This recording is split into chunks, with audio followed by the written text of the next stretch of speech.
I have never heard another, like, I haven't even heard anyone broadly politically in my general peripheral sphere, except for literally the most, like literally contributors to, like, the Jerusalem Post, like Stoic Viper in chat right now, bring up that battle. This is, like, actually a step up from when I debated with him last time.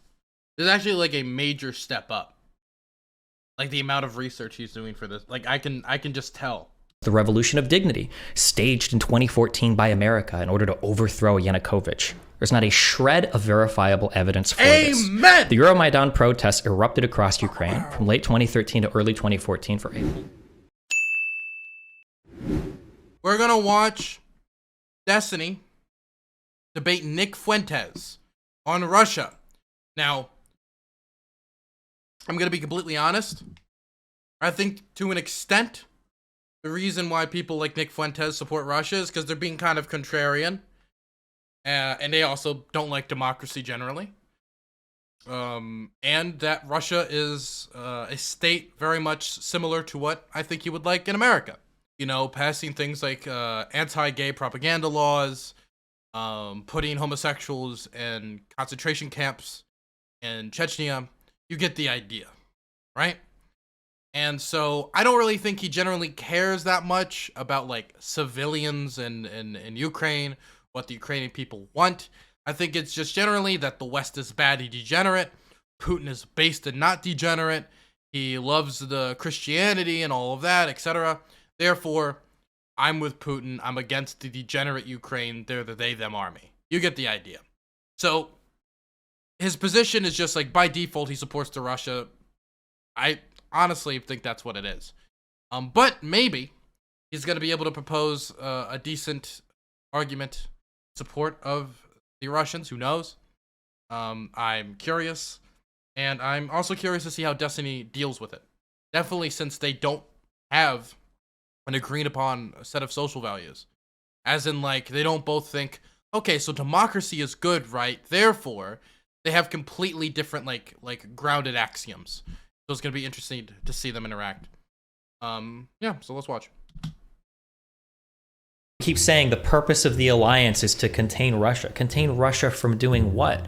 Invading their neighboring countries? Like, if Russia didn't engage in these actions, it shouldn't really matter. That again, we're always framing this in the case of U.S. security interests versus Russian security interests. Is Ukrainian security interest just not at play here? Do we just not care about this? And Ukraine has a genuine security interest in that they want themselves to be a sovereign country with the right to decide which alliances they will or will not join. And the idea that there might be NATO bases here in the future, that Biden is open to inspection, the idea that down the road, maybe second strike capabilities are lost in Russia and now they just get nuked by the US because we can do so with impunity. Maybe that'll happen 30 years from now. So now today we need to take over Ukraine. I don't know. I totally don't buy that as a reason. I feel like you could use that same justification then for Russia to essentially invade anybody they want that's near their borders and isn't claimed up by normativity from that. You're not telling me whether Russia's decision is right or wrong or whether it's morally or whatever justified. You're just telling me that. And I also say I've never in any point of my life desired to have NATO bases in Ukraine. I mean, like, I'm just saying, if there's ever been a justification for NATO bases in Ukraine, Russia just gave that justification to the West and to Ukraine through this invasion of Ukraine. Just saying. Russia will seek to basically annex whatever neighbor it can if it perceives there to be a security threat, which again is just a stronger argument for a more aggressive expansion. Violent revolution. Why are you saying democratic when part of the reasons why he was protested so heavily is because he literally tried to pass like 10 anti-protest laws? That's not democratic either. I'd support from the majority of but I'm a realist. Yeah, but your realist analysis sucks. We are debating about the justification of Russia's invasion of Ukraine. The February invasion of Ukraine cannot be justified by any means that are not overt Russian propaganda or statements that entirely dismiss the sovereignty and right to self-determination of the Ukrainian people. This invasion into Ukraine must be opposed by any means necessary, short of direct military conflict, by anyone in the West who values any of the basic tenets of liberalism or the rights of any nation to determine their own path forward in the world. Tonight, Nick might try and convince you that NATO promised it would not expand 1 inch further to the east, ignoring that these comments were originally made by Secretary of State James Baker in 1990 with regards to NATO expanding its military presence into eastern Germany, which remains demilitarized to this day. In an interview with Russia Beyond the Headlines, Gorbachev himself, the Soviet leader in 1990, during these negotiations, responded to a question asking why NATO promises hadn't been legally encoded, with Gorbachev responding, and I quote, "The topic of NATO expansion was not discussed at all, and it wasn't brought up in those years. Another issue we brought up was discussed, making sure that NATO's military structures would not advance and that additional armed forces would not be deployed." Wait, what did I miss? Why are you all lol Wing? What did I miss? What did I miss? Would not expand 1 inch further to the east. Must be opposed by any means necessary, short of direct military conflict, by anyone in the West who values any of the basic tenets of liberalism or the rights of any nation to determine their own path forward in the world. Tonight, Nick might try and convince you that NATO promised it would not expand 1 inch further to the east, ignoring that these comments were originally made by Secretary of State James Baker in 1990 with regards to NATO expanding its military presence into eastern Germany, which remains demilitarized to this day. In an interview with Russia Beyond the Headlines, Gorbachev himself, the Soviet... Oh, god damn it. Someone said Obama. Oh, whatever. Also, what he says about Gorbachev is right. But I want to also add some nuance to the position because, like, Gorbachev kind of, like, flip-flops on it all the time. On exactly what the Americans and NATO agreed to when it comes to NATO expansion. Like Gorbachev in interviews kind of flip-flops on it. And it depends on, like, very specifically how you ask the question to Gorbachev. Leader in 1990 during these negotiations responded to a question asking why NATO promises hadn't been legally encoded, with Gorbachev responding, and I quote, "The topic of NATO expansion was not discussed at all, and it wasn't brought up in those years. Another issue we brought up was discussed, making sure that NATO's military structures would not advance and that additional armed forces would not be deployed on the territory of the then GDR after German reunification. Baker's statement was made in that context. Everything that could have been and needed to be done to solidify the political obligation was done and fulfilled," end quote. Nick may try to say that some verbal assurances were made between leaders, but why would anyone ever expect the geopolitical landscape of an entire continent be dictated by verbal agreements made in 1990 between only two nations, one that no longer even exists? This is even less reliable when you consider that the entire security situation would have radically changed with the rapid dissolution of the Soviet Union and, along with it, the Warsaw Pact. Perhaps Nick will try to tell you that NATO represents a real security threat against Russia. To that, I have to ask, a security threat preventing what exactly? Is it the invasion of Russia, which there is absolutely zero precedent for any NATO country doing? Is it the destruction of Russian forces in Russian territory, which there is also no precedent for any NATO country doing? Is it the annihilation of Russian forces in Russian allied territory by NATO countries, which has only happened when Russia has lied about its deployed paramilitary forces, as they did in 2018 in Syria during the Battle of Kasham? Oh my god. How did Destiny know that? I have never, in all of my time, like, listening to people talk about foreign policy. Most of the time I just sit here and I'll hear them just, like, rattle off, like, basic facts, like, the population of Russia. When you look at the idea of, is it okay if Russia invade Ukraine, the population of Russia is 160 million people. It's like the most, like, okay, like, you're just reading off of Wikipedia. I don't give a fuck. I have never heard another, like, I haven't even heard anyone broadly politically in my general peripheral sphere, except for literally the most, like literally contributors to, like, the Jerusalem Post, like Stoic Viper in chat right now, bring up that battle. Because it is, like, actually a crazy... What he's talking about is, in 2018, the Russian Wagner group, as well, I think it was a few of the Syrians. One second.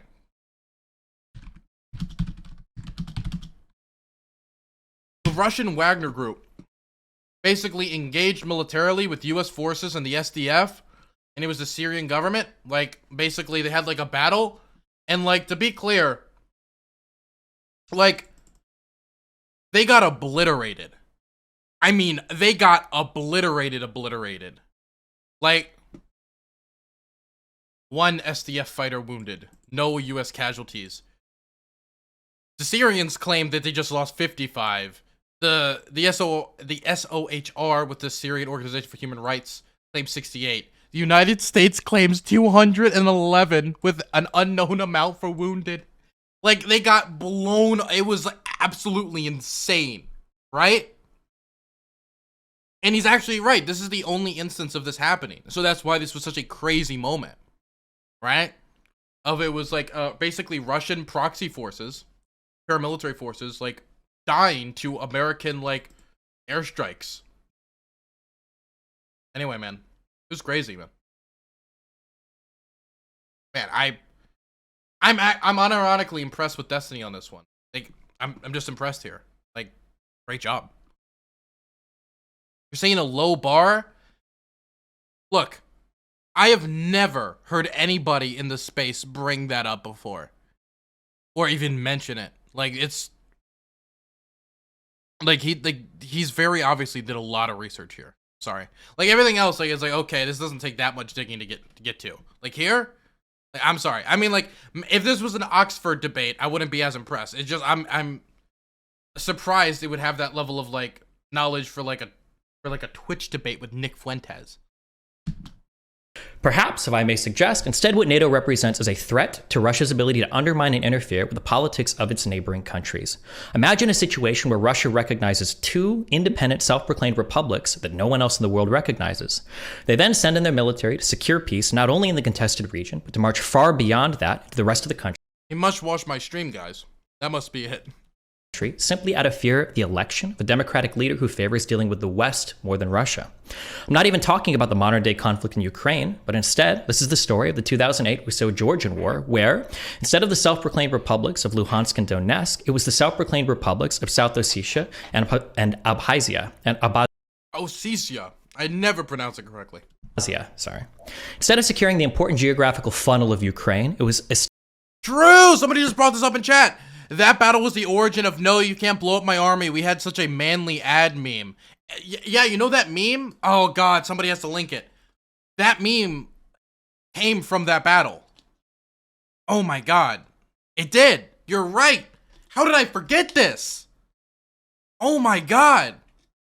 It was actually like this battle was like an important like moment in like meme culture. My goodness. Establishing loyalist states in the South Caucasus. Somebody linked the meme. I can't like I don't know where. I don't know what to Google for it. Region. How many of these strategically vital wars are we forced to allow Russia to engage in?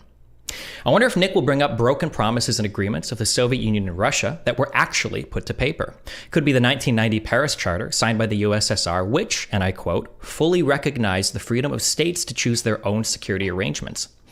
Will Nick mention the NATO-Russia Founding Act of 1997, product of 4 months of intense negotiations between the Secretary General of NATO, Javier Solana, and the Russian Foreign Minister Primakov, which established the PJC, or Russian NATO Permanent Joint Council, that committed both NATO and... Oh my god. Dude, and the thing is, this is like actually a step up from when I debated with him last time. This is actually like a major step up. Like the amount of research he's doing for this. Like I can just tell. Russia to, and I quote, build together a lasting and inclusive peace in the Euro-Atlantic area on the principles of democracy and cooperative security. I wonder if he'll mention any of the Budapest memorandums. There it is. He's hitting on everything I would want him to hit on. Like I have zero critique. He's like doing, like, there's like a few very nitpicky things I could disagree with him on here. Like, I think he's overemphasizing a few things when it comes to like NATO expansion and like negotiation with the West, like with the Gorbachev thing specifically. But like, he's debating in favor of the position, so I wouldn't expect him to give Nick Fuentes the benefit of the doubt here, right? So I understand why he's doing it. 3 separate agreements signed in 1994 between the world's nuclear powers to eliminate the existence of nuclear weapons in Belarus, Kazakhstan, and Ukraine. An agreement, I should say, that Here's the meme right here. Thank you. No, you can't just vaporize my entire armor division. We had such a manly recruitment ad. OMG, integrated fire support. Go off, Queens. J-Dubs are such a Gemini thing. Oh my god. Yeah, so that's where this meme came from. It was the Battle of Kasham. He was right. My god. Is he in his server right now? Can I just go compliment him? 1 second. No, he isn't. Okay, never mind.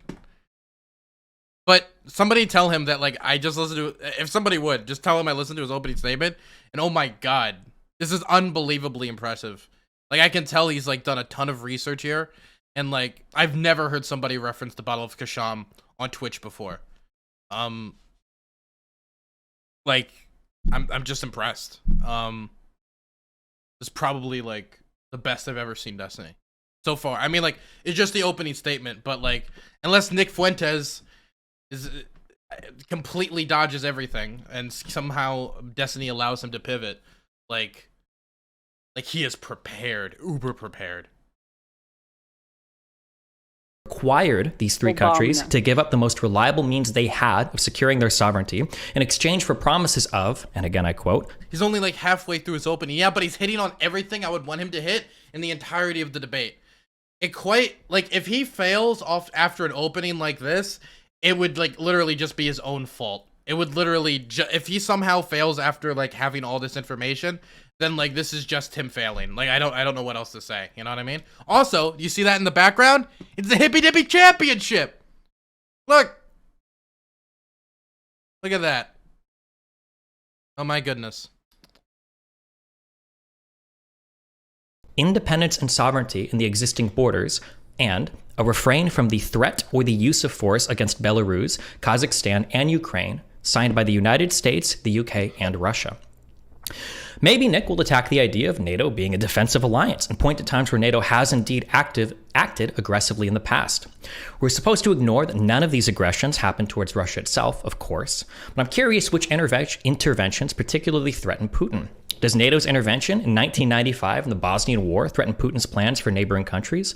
An intervention that ended with a precision bombing campaign that brought about an end to the indiscriminate shelling of civilian cities and towns, ethnic cleansing, and systematic mass rapes being committed during said conflict?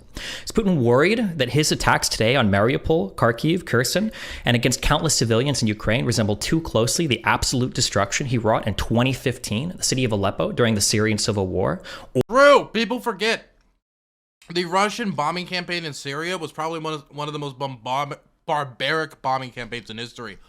There was one instance, and I bring this up every chance I get the opportunity to, where the Russian military blew up a hospital full of civilians with a missile, then posted the video years later on Twitter to brag about how effective their missile was to the Armenians who were doubting the effectiveness of the missile system. Like, they were just blatant about it. Or the 27,000 civilians killed when Grozny was decimated during the First Chechen War in 1994 within his own borders? Does NATO intervention in Kosovo stop the ethnic cleansing of Albanians by Yugoslavia scare Putin? Does he see himself as a Milosevic, the first sitting head of state to be charged with war crimes, a man who was complacent with genocide occurring under his own military? Is he worried that he may want a repeat of what he did in Georgia, where the Russian-backed and recognized South Ossetia forces were responsible for an ethnic cleansing of Georgians, with almost 20,000 of them being displaced from their homes? Does the 2011 NATO intervention in Libya scare Putin? Does he imagine himself to be Gaddafi, a man who imprisoned, tortured, and gassed his own citizens? The man who had the incredulity to accuse Al-Qaeda of using LSD and Nescafes to poison the minds of his political adversaries? Maybe Nick will repeat the Kremlin's talking points about the fear of Nazis in Ukraine. Where are they? Unironically, we can talk about. I think Gaddafi's a bastard. So this is good optically. I disagree with Libya intervention. I agree with Joe Biden's criticisms of intervention in Libya. Like, you can't just go in, bomb a country, go see ya, and just leave with no formulated central government. Right? But I will say, if Gaddafi was right about the LSD thing, that's so based. Dude, we should just drop LSD, huge piles of it, into the countries of all of the all the countries that we oppose. Dude, LSD, dude, that'd be so based. You just drop tons of acid in every country. It'd be awesome. You know what? Acid's awesome, man. That's great. That's a wonderful idea. But I also think we should do that to this should be a new aid program. Do you know how cheap a tab of acid is? It's $3 to $5. I know that for no particular reason.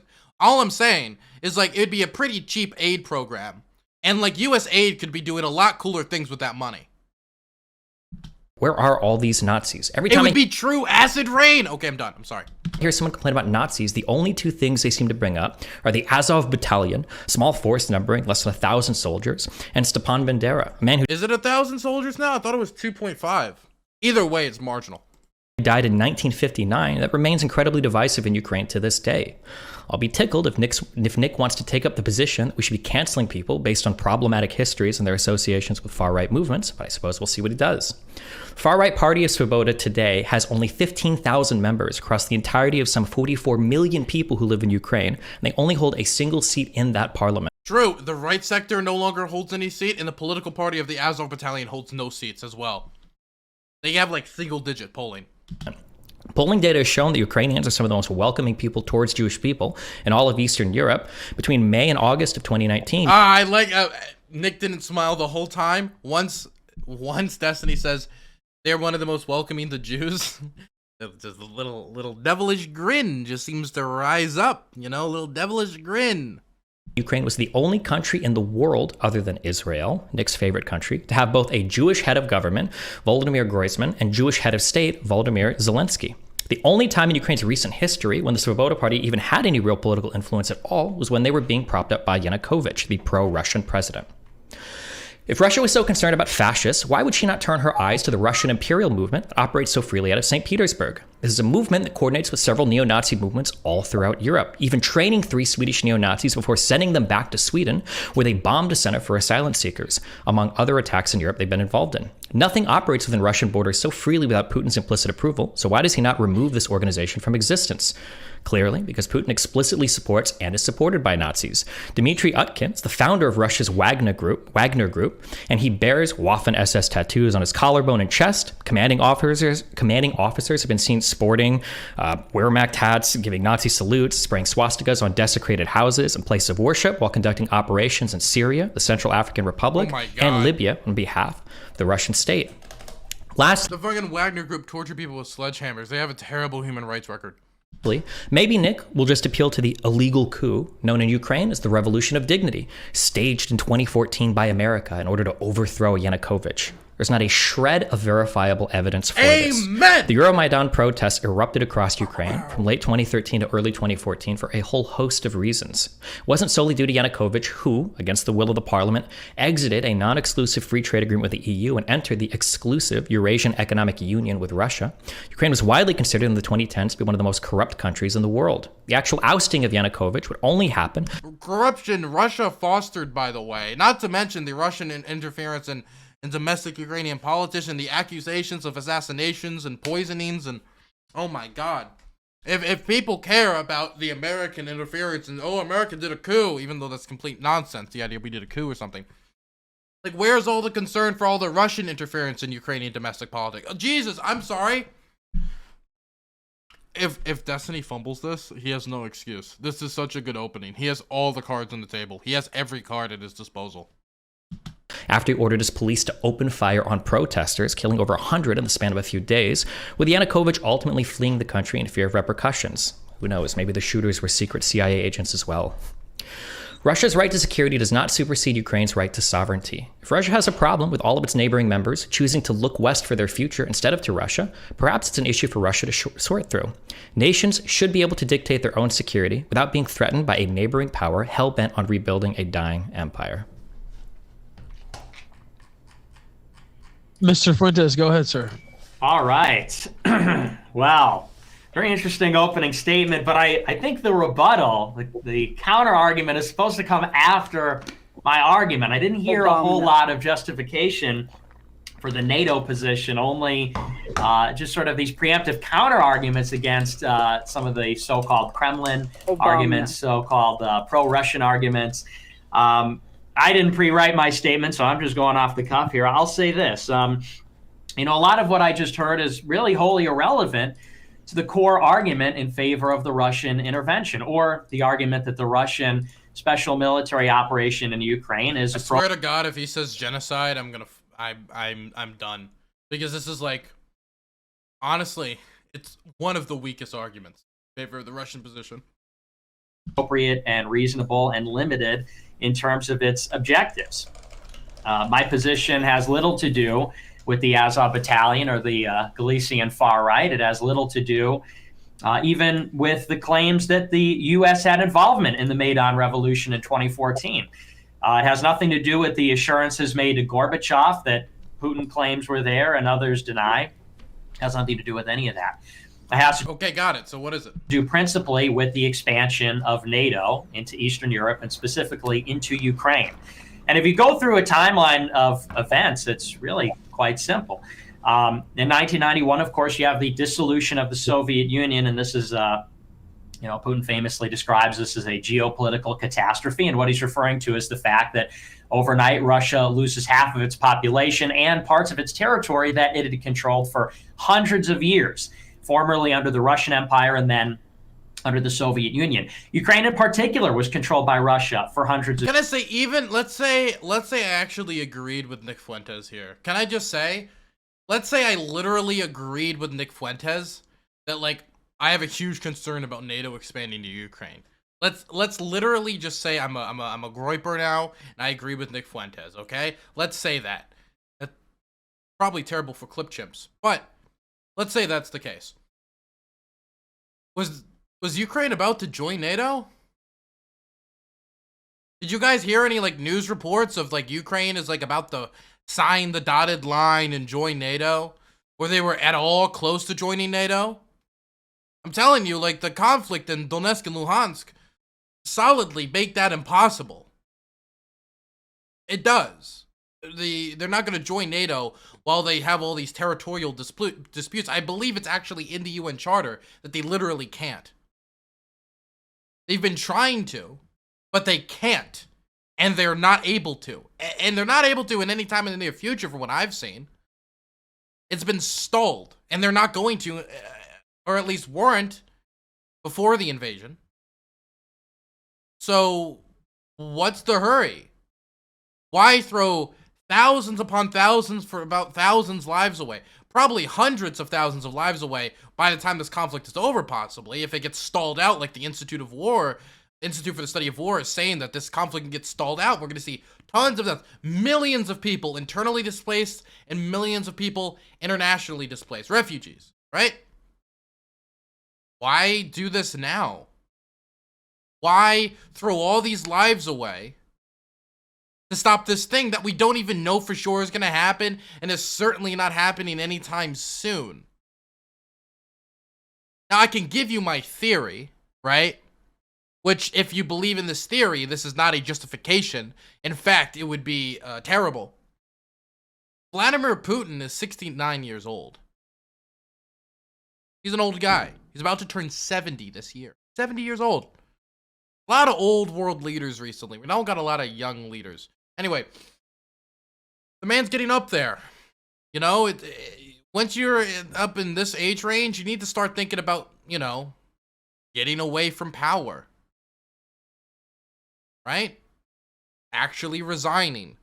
Looking towards your, deathbed, if we're being blunt. And I think that Vladimir Putin is getting up there in age and is concerned about his legacy. What is the legacy of Vladimir Putin? Modernizing the Russian economy based off of natural gases and oil? The Chechnya? Georgia? But there's so many things unresolved. Luhansk and Donetsk, that hasn't been resolved. Crimea is not internationally recognized, even though we did annex Crimea. Ukraine is now more and more Western aligned. These are issues that if you wanted to play it out and not do a massive shift through an invasion, it could take years, possibly past his time in power, to properly resolve diplomatically. Didn't have an end in sight. So, with the last few years he has, he wants to secure his legacy. It's not a midlife crisis, I would say a late life crisis. I will also say that's not the only reason. There's another thing as well. And I think it's that every single year, Ukraine gets more and more ready to repel a Russian invasion. since it's been 8 years since the Russian invasion of Ukraine in Crimea and the annexation, the illegal invasion. It's been 8 years. And in that time period, Ukrainian troops have trained with Canadian soldiers, American soldiers, NATO troops. They've modernized their military in many aspects. They've taken in tons of javelins, taken in NLAWs. Now they're taking in Panzerfausts. They're trying to reform their air force. You get the whole idea. They're preparing. And every single year that passes, this nation of 44 million people becomes harder and harder and harder to invade as it learns the brutal lesson that it learned from 2014. And so the longer something like this is stalled, so meaning it would have to be resolved diplomatically, the less likely the Russians could solve it militarily and force their conditions upon Ukraine, and or force them to be part of the Russian power bloc, or be basically a semi-puppet of the Russian government in their sphere of influence. And I would say if they did regime change, most certainly they would have some form of puppet. Putin knew he couldn't negotiate a government that's friendly to him. He might be able to one day negotiate recognition of Crimea or something else, but he can't negotiate that. And so he took a gamble. He was like, you know what? The risks? Those who don't take risks never drink champagne. And he took the risk and has failed miserably, at least so far. So that's what I would say it is. So even under this veil of, oh, well, what about NATO expansion? Not expanding into Ukraine anytime soon? What the fuck's the big deal? Why remove diplomacy from the table? Anyway, there's what I have to say about it. Of years. It was only an accident of how Lenin organized the Soviet Union administratively that Ukraine had any kind of autonomy or any kind of nationhood at all. But what liberals and what the NATO faction likes to do is say that after the dissolution of the Soviet Union, after the former Soviet Union countries declared independence, that there's no takesies, backsies. That's just set in stone. These accidents, administrative accidents of world history, are now locked in. Ethnic Russians abroad and former Russian lands, whether they be Russian Empire or Soviet Union, are forever lost now.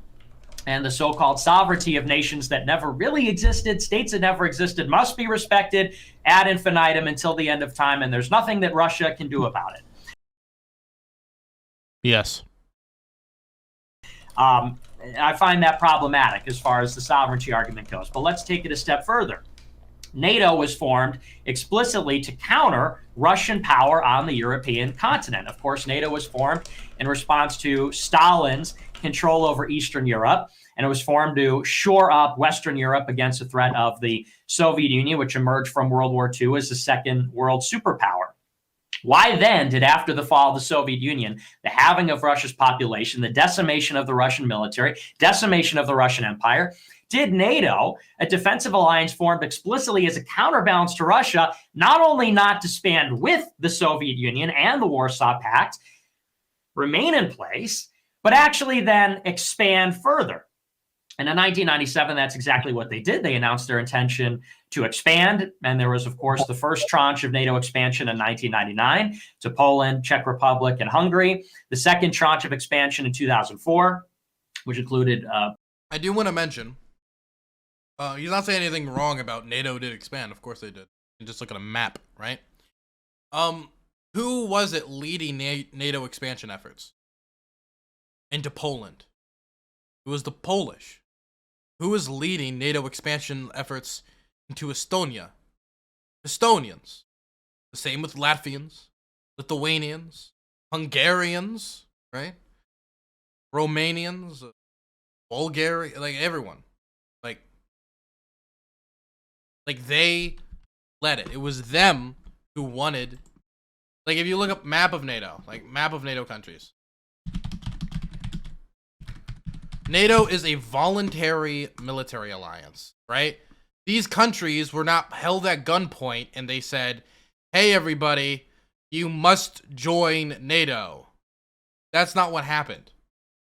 All of these countries, all the ones expanded into, Poland, Lithuania, Latvia, Estonia, Romania, Bulgaria, like all these countries, Hungary, they wanted to join NATO because they were scared, in large part, of something like this happening again.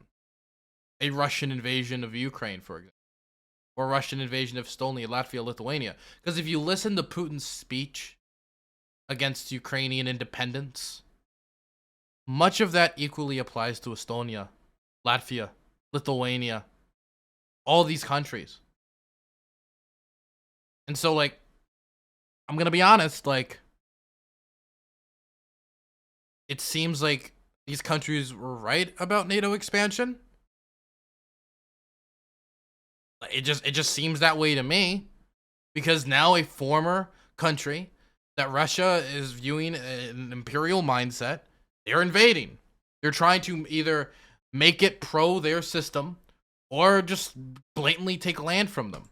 They tried to do a regime change war because the people voted in a way and wanted to govern in a way that he didn't like.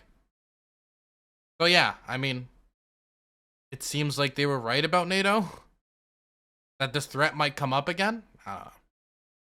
Up until the invasion of Ukraine, there was actually a lot of people, and you see this more and more in like Western spaces, who are questioning why we have NATO, right? Like, what's the purpose of NATO? It had an identity crisis. And I was actually part of those people. I was like, why do we have NATO in the modern era, really? Right? Like, we don't need to counterbalance the Russians. What's the purpose? To me, it feels like that question was like answered by the Russians. You know? I don't know. The Baltic states, as well as Slovenia and other nations, and then the third tranche in 2009 with Albania and with Croatia. What's more, in 2008, NATO declared that they would respect the aspirations of Ukraine and Georgia to join NATO. It's at this point that Russia draws a firm red line. And Russia says at the outset, at the Bucharest conference in 2008, that Ukraine and Georgia would not be permitted to join NATO. They say that that's unacceptable to their security posture, that's unacceptable to their national interests. And of course, Russia then intervenes in the Georgian civil war in Abkhazia and South Ossetia to that end, destabilize Georgia, prevent them from joining Ukraine. Of course, then in 2014, you've got the Maidan Revolution. A pro-Western leader is installed. Russia intervenes. Not installed, democratically elected. In Crimea and Donbass, again, to secure their port. So those words have a ton of like moral weight to them. It makes it sound like there was a revolution, violent, people were shot, and then like, hey everyone, this is the new leader because we love the West. West helped us. No, the West didn't install anybody. There was an election after the 2014 revolution. I'm switching over to secure their just Black my Sea fleet YouTube and their stream, power guys. I love you very projection much. capability in the region, and then has fueled the civil war in Donbass ever since for the past 8 years, again, to prevent Ukraine from joining NATO. It is at this point in 2014 that we saw really the fundamental root causes of the crisis. For the 22 years between the fall of the Soviet Union and the Maidan Revolution, there's no crisis in Ukraine. There is no war. There is no invasion. There are not hundreds of thousands of troops on the border. The status quo, which was to have Ukraine as a neutral buffer state, means that there is peace. It is not until... By the way, when somebody says neutral buffer state, to be clear, what that really means is a state that is pro-Russian interests. That is what they're saying. That a state that serves Russian interests. It means politicians that are pro-Russia. It gets into certain economic agreements that is beneficial to Russia. It is part of Russian security arrangements. It's part of Russian, like if you listen, like Russia has meddled in the internal affairs of Ukraine to make them pro-Russia. Like what launched 2014 was Yanukovych scrapping plans with the European Union and trade deals and stuff like that to join Russian ones that the people were against. That's what was the spark that lit the fire on top of everything else, like corruption and poverty and all these other issues that Ukraine had. So when you say, oh, a neutral buffer state, to be clear, they want a Ukrainian state that benefits Russian interests. The 2014 coup, when the prospect of Ukraine joining NATO becomes a real and distinct possibility, again, 6 years of NATO ignoring Russia's security concerns, that the crisis begins and Russia invades Crimea and begins fueling the separatists in Donbass. It is at this point that NATO and the West begin a full-scale demonization campaign of Russia. And they say that Russia is doing Wait, oh my God, they demonized the country that invaded another country illegally. You know, I mean, it's not a very difficult demonization campaign. All you need is like a camera filming what's going on, man. this because, and we've heard the usual line, Russia is evil, Putin is evil. He is a revanchist, meaning that his principal goal, as Destiny said, is to rebuild the Soviet Union or the Russian Empire at any cost. And it's sort of an interesting prospect that for 14 years, the most that Russia had ever done was quell separatists in Chechnya, as well as provide material support to separatists in Abkhazia and South Ossetia. You know, that's some empire building project that for 14 years, there's no real expansion of the Russian state, again, outside of arguably two small breakaway regions in Georgia. You know, they didn't do much, you know. They just flattened Grozny for multiple years. They just, you know, they fighting in all the Chechnya. Then you've got, you know, a little bit of Wagner Group war crimes. You got, you know, a horrible bombing campaign of Syria. You got the invasion of Georgia. I mean, like, yeah, you've got the invasion of Crimea. Soldiers in the Donbass region of Luhansk and Donetsk. Yeah, it's not that much. And now the invasion of Ukraine. No, not much at all. Come on, man. Come on. I'm not even talking about the Central African Republic or any of this stuff. My goodness. It's in 2014 in response to a pro-Western coup in Kiev that Russia begins its attack on Ukraine. But where was the provocation? Of course, the provocation was the continued so-called aspirations of Ukraine to join NATO and then the ouster of Democrats. Well, listen to that. What was the provocation? The provocation was the status quo, because it's not, again, they weren't about to join NATO. It was something that these governments disagreed upon, but Ukraine was no closer than it was 7 years ago, really, to joining NATO. It is in an ongoing territorial dispute and conflict in the Donbass region. NATO was not going to accept them anytime soon. So you can say provocation? In what manner? Democratically elected and most trusted politician in Ukraine, Yanukovych, in the installment of a rapidly anti-Russian leader. Again, listen to how he said the most trusted. Sir, if he was the most trusted in Ukraine, then the protests wouldn't have gotten to the point that they were, where he had to flee the country. It's kind of hard to say somebody's the most trusted leader in Ukraine, and they have to flee the country. They're trusted by the Kremlin, not his own people. Oh my God, not to mention the corruption. And again, he says the word install. Who was installed? Who was installed?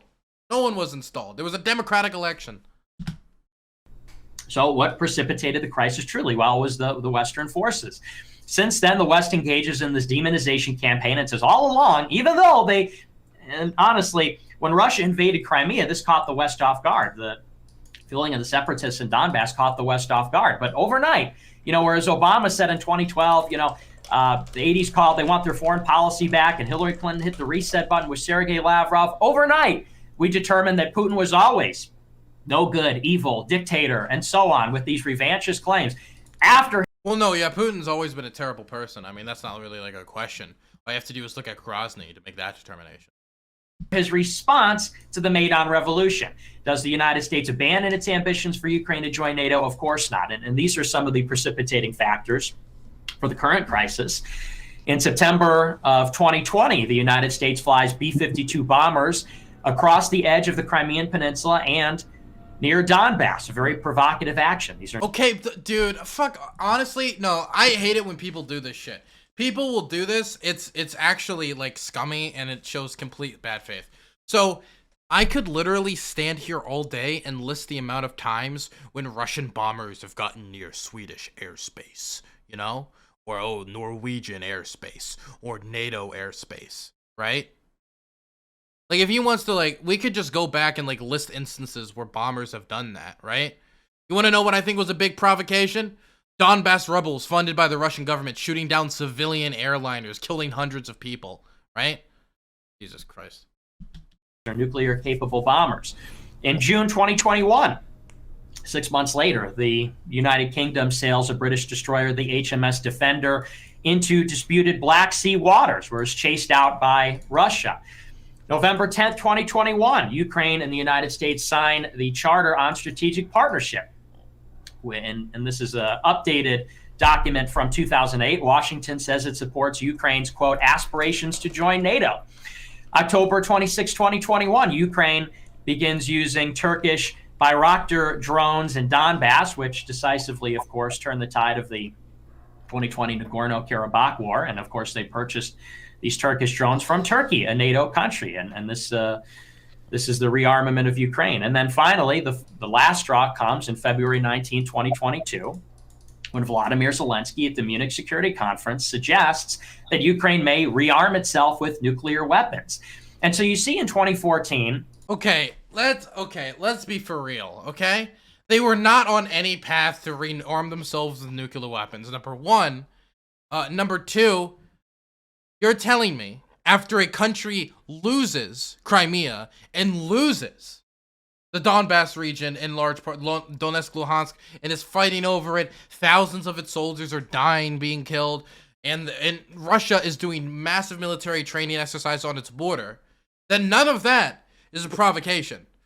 But Ukraine buying weapons to defend itself against an invasion that did actually end up happening, that's a provocation? Dude, the standards here are fucking so out of whack, man. Not to mention, like, let's say that Zelensky did say what he said about nukes. I mean, like, if your problem is NATO expansion or the trashing of these, like, old agreements that were made, then you would, of course, have to talk about the Budapest memorandum, which, again, Ukraine gave up its nuclear weapons under the condition that its sovereignty would be respected. Since its sovereignty is not being respected, it's not that crazy that Ukraine's like, well, I mean, since nobody decided to follow the rules of what we set out here, why are we going to? Maybe we should take the nukes back. It's not that surprising, man. Not that crazy. The installment of the pro-Western government and the prospect that Ukraine will join NATO, something that's unacceptable to Russia, which they had made clear since 2008. And then you see with the precipitating factors throughout 2020, 2021, and finally in 2022, once again, a security situation that is increasingly unacceptable for the Russian state. A nuclear Ukraine, antagonism by the... They were not going to be nuclear, and again, the Ukrainians got rid of their nuclear status based upon the idea that the Russians would respect their territorial integrity. They didn't, so why should they respect the other side of that agreement, which was the denuclearization of Ukraine? The British Navy in the Black Sea, by the American Air Force over Crimea and Donbass. Once again, unfazed NATO expansion into Ukraine. And I would point out, for anybody that says that Russia is some revanchist state or something like this, what does Russia have to fear from a defensive alliance? I'll reiterate. NATO was formed explicitly, this was its express purpose, to counter Russian power on the European continent. The founding purpose of NATO is to contain Russia. After the Soviet Union collapses and Russia is weak and vulnerable and amputated, NATO expands in 3 major tranches, 13 countries over the past 20 years. The combined military spending of NATO exceeds $1 trillion in just 2021 alone, compared to Russia, which has only spent $67 billion on its military. They say that Russia is revanchist because it expanded allegedly into Crimea, Donbass, Abkhazia, and South Ossetia. NATO has expanded to 13 additional countries. They talk about Russian aggression when NATO has done far more military interventions in this century. In Afghanistan, Iraq, Libya. That's not even a justification. That's just, it's not a justification. It's a justification of, you've intervened more militarily than me, therefore I am now allowed to invade other countries, do whatever the fuck I want, because you guys invaded a country. That doesn't make any sense, and it even makes less sense considering that Nick Fuentes is against those military operations. Why is it that when the Americans do military operations or when NATO does military operations, it's bad, but when fucking Russia does military operations, it's good? Doesn't make sense. If you wanted to have a consistent position, it should be like all of it's bad. It doesn't make any sense, man. And elsewhere across Africa and the Middle East, whereas Russia had a minor engagement in the Syrian civil war. Minor engage, dude. What? Tens of thousands died. Okay, He had one of the most brutal bombing campaigns in modern history. Minor engagement. And fundamentally, what it comes down to is the ignorance of the Americans and the refusal to acknowledge that America is not a benign hegemon. We are the most powerful country in the world. The purpose of the military alliance is to contain Russia, and Russia, just like Ukraine, has a legitimate security interest that it is seeking to protect. And so therefore, the special operation in Ukraine is something that is reasonable and pursuant to those valid strategic goals. The United States should listen to Russia, negotiate with Russia on some items that they can find common ground on. And if they had done that back in January, there would be no conflict. So that concludes my opening statement. Go ahead, Destiny. We'll do some questions back and forth, and we'll maybe take questions from the audience as well. But as you guys know, the main part will be you guys questioning each other. So I'll let it begin with you, Destiny. So before we dive in, because we agree on maybe half of this, and then some of this we have pretty big disagreements on, I'm curious if I grant almost everything you've said. Let's say that I grant that Russia has a legitimate security interest in having Ukraine be a vassal state or part of their big union. Let's say that I do grant that. Why would Russia's security interests there supersede Ukraine's sovereignty to make decisions for themselves? This is 100% like the biggest question in the world. Because to me, like sovereignty and the idea of a people, like not like sovereignty on like a basic, but the idea that a people can decide for themselves their own destiny to a certain degree, outside of like we have decided now to genocide all the Jews. Like there's like very certain exceptions that like I would be like, okay, well, under international law, no. But yeah, the idea that Russian security interests supersedes and Russians' economic interests, stuff like that, all of it like supersede or are superseded by, well, Russia doesn't like this in a different alliance. Voluntary alliance, so no. And again, let me just be clear, Ukraine was no closer whatsoever to joining NATO.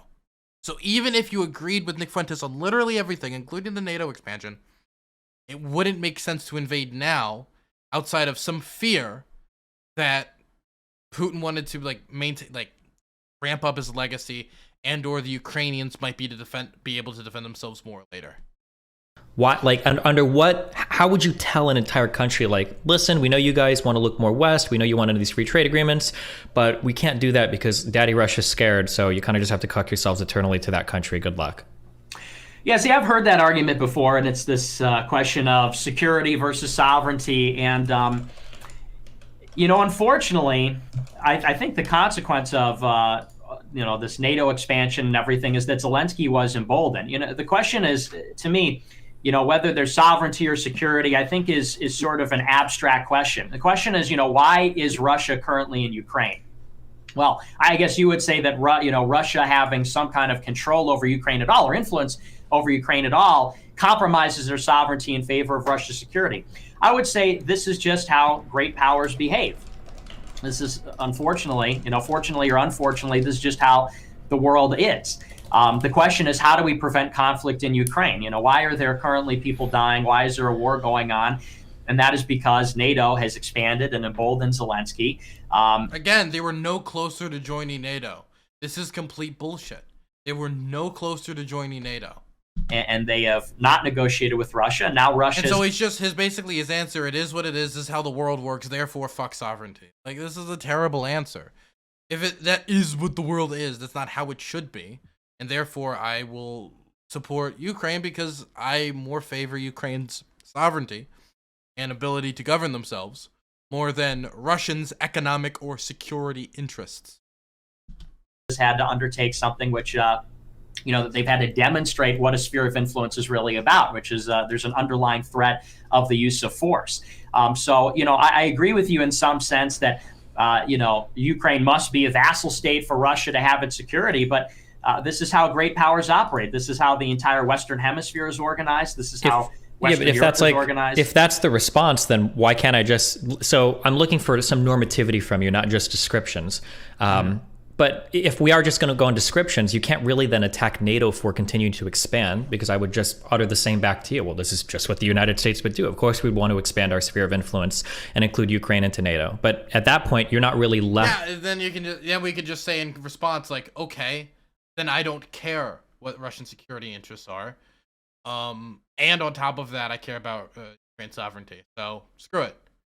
Then why would any American favor Russian security interests over American security?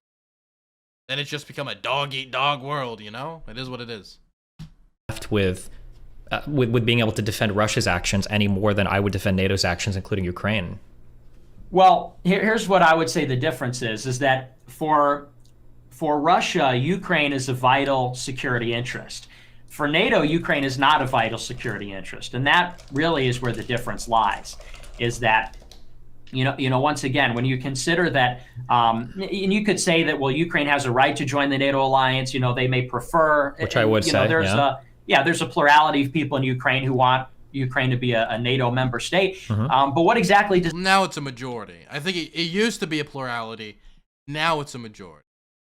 This do for the United Kingdom? What exactly, and really more fundamentally, what does this have anything? How does this benefit the United States of America? Because ultimately, the NATO defensive alliance and security guarantee is built on the American military more than anything else, more than the paltry contributions of Germany, France, and the United Kingdom. It's about the American defense guarantee.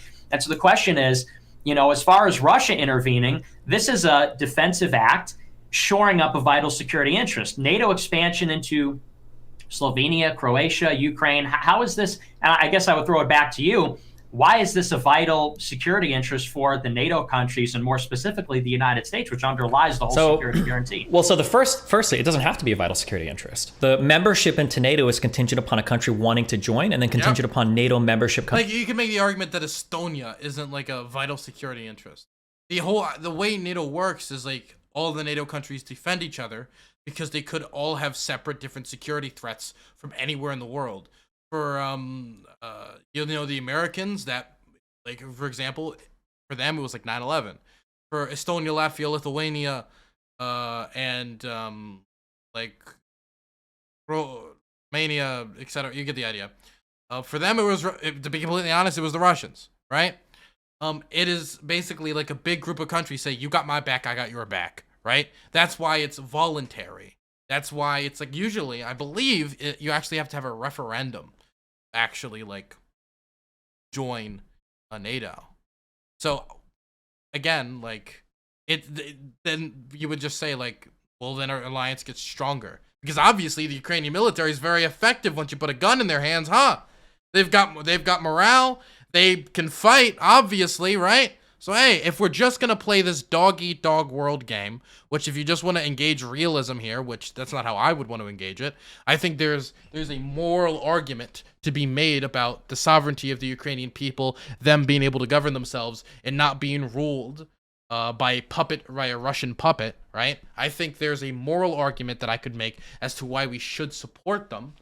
I think that there's also a security argument. On top of that, I would also say that Europeans don't have a great history with refugees, and it does kind of also become an issue for you when millions of people spill over into your country because you're invading other nations, right? Millions of refugees pouring into your country is of interest to you, right?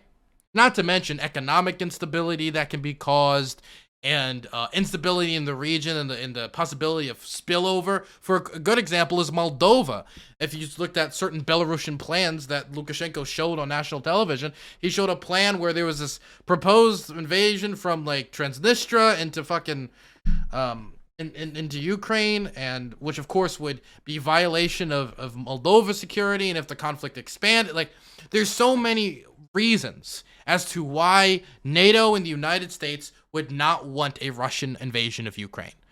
Not only because NATO becomes stronger with more member states, not only the moral reason, but there's also an economic reason and a refugee reason. There's a million different reasons. And on top of all of those reasons, the Ukrainian people should be able to govern themselves as they please, as long as it doesn't violate the human rights of others, right? Which is why the best thing you could actually do to solve, because I do think there's a certain like legitimate human rights issue when it comes to like water security in the Donbass region, the best way to solve these issues is not by expanding the conflict and expanding the water crisis, expanding the supply crisis, expanding the amount of people dying. It's to try to end the conflict, find a diplomatic solution, because obviously Minsk 1 and Minsk 2 did not work out. Countries wanting countries to join. It doesn't necessarily have to represent a security interest for everybody to allow countries into the fold, right? We would argue, like, did the Baltic states represent like an actual security interest for the rest of Europe? Did any of southern, like, did these countries need to join NATO to shore up the security of Europe? Other people might argue that the broader peace enjoyed by Europe might be because of the expansion of NATO, that it's hard to attack a country that is under this umbrella, this guarantee of safety and peace. Other people might say, if we start seeing massive... Hey, it's Melina in chat. Melina, tell your husband that I'm very proud of him, okay? He did a very good job. I didn't expect him to do so well, okay? Him bringing up the battle in Syria, I've never heard somebody bring that up before. Definitely in our sphere, and I'm very proud of him for doing the research.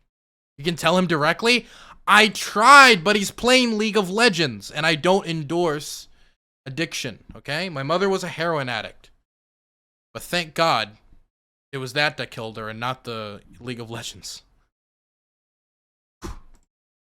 Excursion or massive fleeings of refugees and everything from Ukraine, they might point to that and go, oh, well, look, there's the security interest. Similar to when we had the massive fleeing of Syrians from Syria and we had a refugee crisis across all Europe. Well, now we have refugees fleeing from Ukraine because of actions that Russia is taking into Ukraine. I noticed that when you frame this conversation a lot, I'm not blaming you for this, but it's often framed as like an issue between Russia and the United States security interest. What is the Russian security interest? What is the United States security interest? What about Ukraine's security interest, right? If we talk to any of the other Eastern European NATO member states, like, oh, well, like, how are the Baltics feeling right now? How are Poland, how are Romania, how are you guys feeling right now, NATO? They're probably feeling pretty good. They're probably feeling a lot more secure. If you were to ask Ukraine, I imagine they would probably feel pretty secure as well. They probably wouldn't have to worry about their ports being taken over by Russians, breakaway states being recognized as independent. I think it's worth addressing. So to answer your question, like, in one, the security interest isn't necessarily relevant. That's not a requirement to join NATO. But two, if we are going to talk about security interests, I think we should be able to talk about the Ukrainian security interests, which is keeping their country free of Russian meddling. Well, and I think that's actually, to ask the question is to answer it. What is Ukraine's security interest? Ukraine's not very secure right now, right? Russia is invading Ukraine. Russia is currently bombing Ukraine and involved in a full-scale invasion of Ukraine. And so, what was Zelensky daring Russia to intervene? When Zelensky goes to the Munich Security Conference and says, and he didn't say, because I know you're very, very technical about the details. He didn't say explicitly, we're going to get nukes, but he says, Ukraine disarmed because of the Budapest Memorandum. He said, we've asked the signatories 3 times. Yes, and he was right. Since 2014 to shore up their promise from the Budapest Memorandum, which is to protect the territorial integrity and sovereignty of Ukraine. And we're going to ask them 1/4 and final time. But if they don't do it, then we're going to rescind all the material promises of the Budapest Memorandum, which is like an implication, which is very startling. He implied, it's not even that he said we're going to get the nukes, is that he implied something that was also totally true, by the way, that Russians didn't respect the Budapest Memorandum. Why should the Ukrainians respect the Budapest Memorandum? He's not wrong, but also let me ask you, Nick, how are they going to get nukes, Nick? Honestly, like, how are they going to get nuclear weapons? Like, be real with me. And is he wrong that if they agreed to get rid of the nukes under the idea that their borders would be respected because they were worried about, like, Russia taking Crimea or other regions of the country, and then Russia goes and does that? Like, is he wrong? He's right. So, like, what's the problem with what he said? It doesn't make any sense, man. I think you would admit a very provocative thing But it's fair. It's almost suggesting, and you may say it's fair, but it's suggesting nuclear rearmament on Russia's border. And so, So, the question about security, it's like, well, this Ukrainian policy of poking the bear and saying, we're not giving up Donbass, we're not giving up Crimea, and we are considering nuclear rearmament. And then they get invaded by Russia. I mean, obviously, this is, and the point I'm trying to make is this. The expansion of NATO, it's not enhancing the security of Ukraine. It's not enhancing the security of the United States or Russia. It's a reckless action. And the proof of the pudding is in the eating, because the outcome has been catastrophic for the whole world. We've now got, potentially a shooting war, which could break out between Russia and the United States. This is what Zelensky is inviting. Zelensky is saying, Zelensky has to say, hey, let's do a no-fly zone. He has to. If children are getting blown up in airstrikes, he has to literally ask for everything, right? He has to. There's no way he can't go to the Ukrainian people and say, well, I was gonna ask for a no-fly zone, but we weren't gonna get it. He needs to look like he's doing every single possible thing he can to protect Ukrainian civilians, because the Russians are notorious for not giving a fuck about civilian casualties. And in this battle so far, they've been starting to flatten cities. They've started that process in Kharkiv. They've definitely started that process in Mariupol. And they're going to start that process, if this continues, probably on locations like Kiev. They've already killed over 200 civilians in Kiev, 1.5 thousand to 2,000 in Mariupol, hundreds in Kharkiv. Like, I don't understand the problem.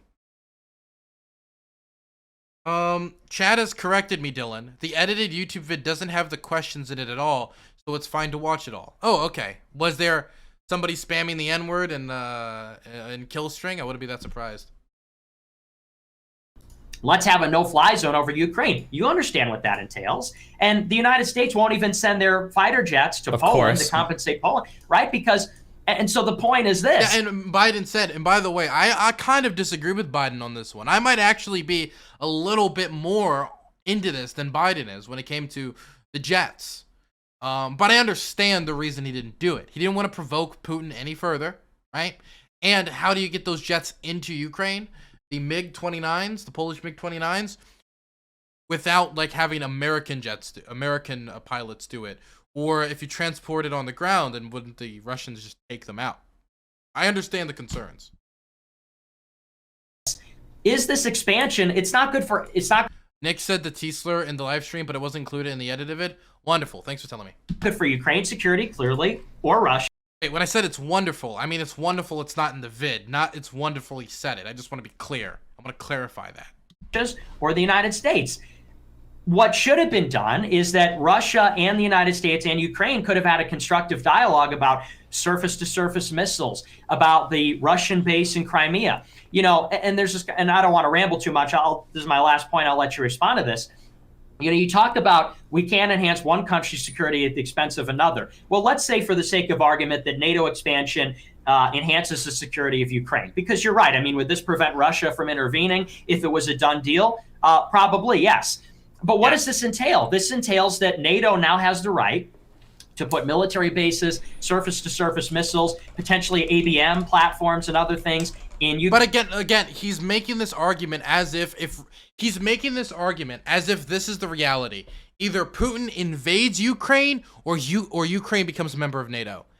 This is a ridiculous dichotomy, and a dichotomy that needs to exist for Nick Fuentes' argument here to work. Because if the reality of the situation is addressed, which is Ukraine wasn't joining NATO anytime soon.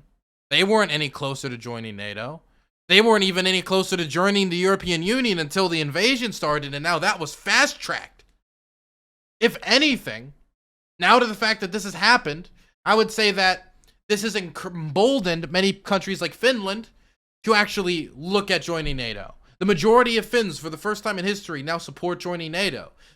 Support for NATO internationally has skyrocketed within NATO countries and within the United States. I would even go as far to say that Putin might have actually accidentally undermined his nation's own security interests by doing this. Because again, NATO had an identity crisis. And you want to know what happened? The Russians just gave them that identity back. You need to stop the Russians. That's what it's all about. The Russians are the aggressors. Look, they're invading Ukraine. Everybody, you can see it, right? You can see it. What about Estonia? What about Latvia? What about Lithuania? What about Romania? What about Poland? Who's next? Giving them that identity. The identity crisis is solved. I was one of those people. Like, what is the point of NATO in the modern age? And now, to me, it's like, well, God damn it! It looks like you've given me what it is in the modern age. What you've brought it back up. Ukraine. It means that there's a NATO naval base in Crimea. If that becomes part of Ukraine again, this is a detriment to Russian security. So by bringing NATO forces, and what is the purpose of NATO? The purpose of NATO is to contain Russia. So you've got NATO now. Again, its purpose. So what you're saying is that the job of NATO is, for many countries, definitely is to contain Russia. And so if we're against Ukraine being invaded, then this just sounds like an argument for Ukraine and NATO, I'm going to be honest. For me, right? Like, if this organization is designed to do this, this sounds like the perfect organization for Ukraine to be a part of if it's getting fucking invaded by Russia, which has also happened historically, too. This is to contain Russia in Ukraine, right on their border. And you know how strategically important the Black Sea is. You brought those bases to Russia's doorstep. Is this a detriment to Russia's security interest? Yes. So if you talk about, enhancing one nation's security at the expense of another, that's what NATO enlargement does. The status quo ensure the security of all the countries involved. And I think that's correct. Yeah, but that's a problem. Russia is violating that status quo. It makes sense that Ukraine wants to join NATO for its security interests, right? And you can make the argument from Fuentes' position that it makes sense from Fuentes' position, even though I disagree on I would even say that this is not even necessarily the best thing for Russia's security interest, right? I would say that because, again, what I already said about NATO. But you can make the argument, right? And you can make the argument easily for NATO that expanding NATO is good for NATO. It makes more NATO member states. It stops the refugee crisis because there's no invasion of Ukraine. It stops economic chaos that comes from these types of invasions, et cetera, et cetera. You can make all these arguments. But if this is the argument that's... What confuses me about what he's saying is we need to preserve the status quo, is the status quo was semi-preserved, right? It was a shitty status quo. A status quo where there was a conflict constantly in the Donbass region. A status quo where Crimea was unrecognized and there was an illegal annexation of it where there wasn't a real referendum to allow Crimeans to decide their future, right? Where politicians were held at gunpoint. But it was a status quo. And it wasn't like any time in the near future that Ukraine was just all of a sudden going to join NATO or the EU. Not just join NATO. It wasn't joining the EU anytime soon. So if the argument was Russia is protecting the status quo, bullshit. Russia is actively upsetting the status quo. That's why we're seeing support for NATO skyrocket. That's why we're seeing a bunch of people die right now in bombardments and conflict. It is the Russian government doing the invasion. At every single stage during this invasion, it was the Russians who escalated. It was the Russians who put 200,000 troops on the border. It was the Russians who upped their nuclear readiness levels. It was the Russians who made the Belarusians remove, in another, by the way, illegitimate referendum, right? Remove part of the constitution which says they cannot host nuclear weapons. It was the Russians who put their troops in a position to invade. It was the Russians who made ridiculous demands to the West about withdrawing troops and nuclear guarantees to other countries that Russia has historically controlled and made vassal states. It was the Russians who invaded. At every single stage of this conflict, it was the Russians who escalated. Who upsetted the status quo? It was the Russian government. Everyone can see it. There's a reason why if you look at the UN vote on this conflict, on this invasion, the vote is 195-4. And the four countries that are on Russia's side, the Russian Federation,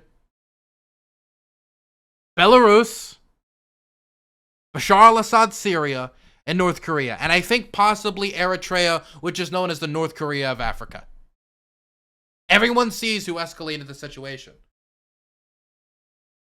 It seems to just be those who have an ideological position similar to that of Vladimir Putin around Christianity, homosexuals, and the such, who seem to be on his side here, like Nicholas J. Fuentes.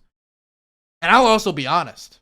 Part of the reason I do support the Ukrainians is because I agree with their ideology more than I agree with the Russian ideology when it comes to self-determination, democracy, etc. I mean, I'm going to be blunt. Like, I support democracy. Oh, what a wild and crazy concept. Hell, even Kazakhstan, which is historically friendly with the Russian government, is part of, like, economic blocs with them, sent aid to Ukraine. I mean, it's so blatant what's going on. Taking the Russian stance here seems nothing more than contrarianism.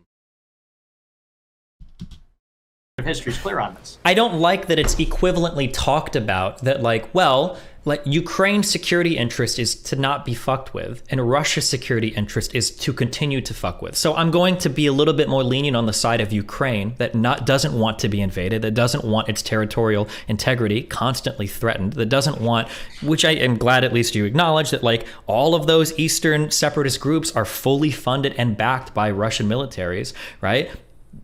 Lithuania doesn't have these problems. Estonia doesn't have these problems, right? You don't have these problems in countries that have joined NATO. And when you're Ukrainian and you look to the north and you look to the west and you look and you see these countries are in NATO, don't have to worry about Russia coming over to threaten your territorial integrity. You know what I think for a lot of people on the left is, right?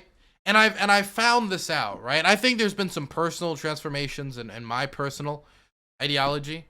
And also just like on the left. Like, I feel like a lot of people on the left are just naturally, like, pacifistic on one thing, because war is obviously terrible. And also just naturally distrustful of United States foreign policy, right? And the left on the left has good reasons to be.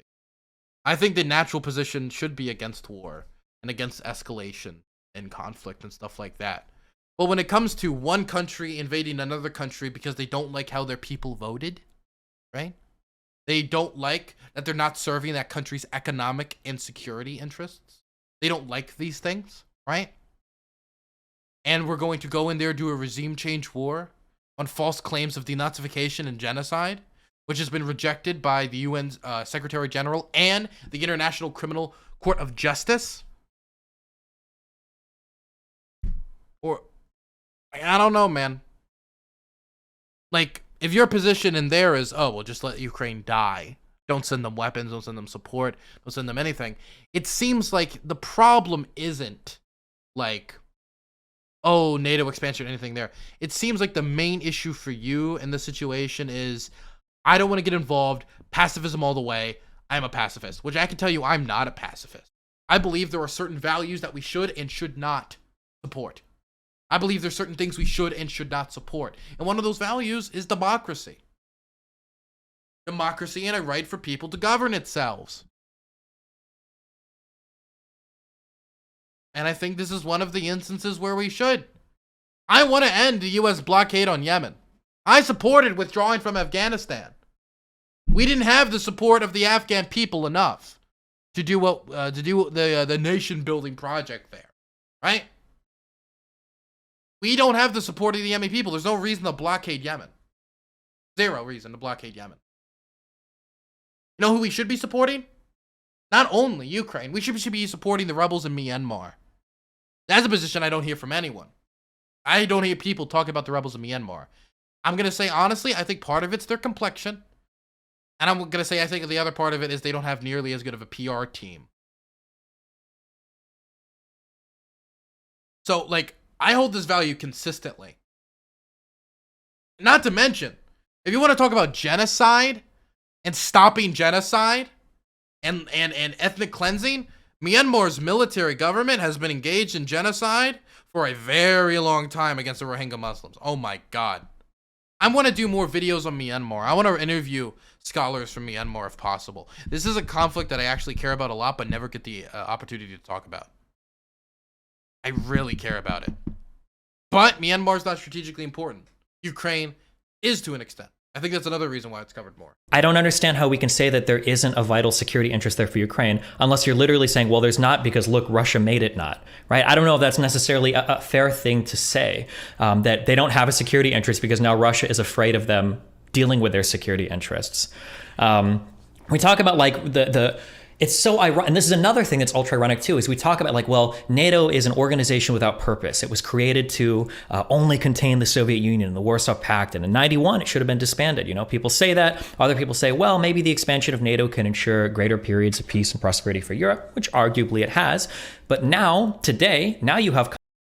Holy shit, this stuff's so blatant.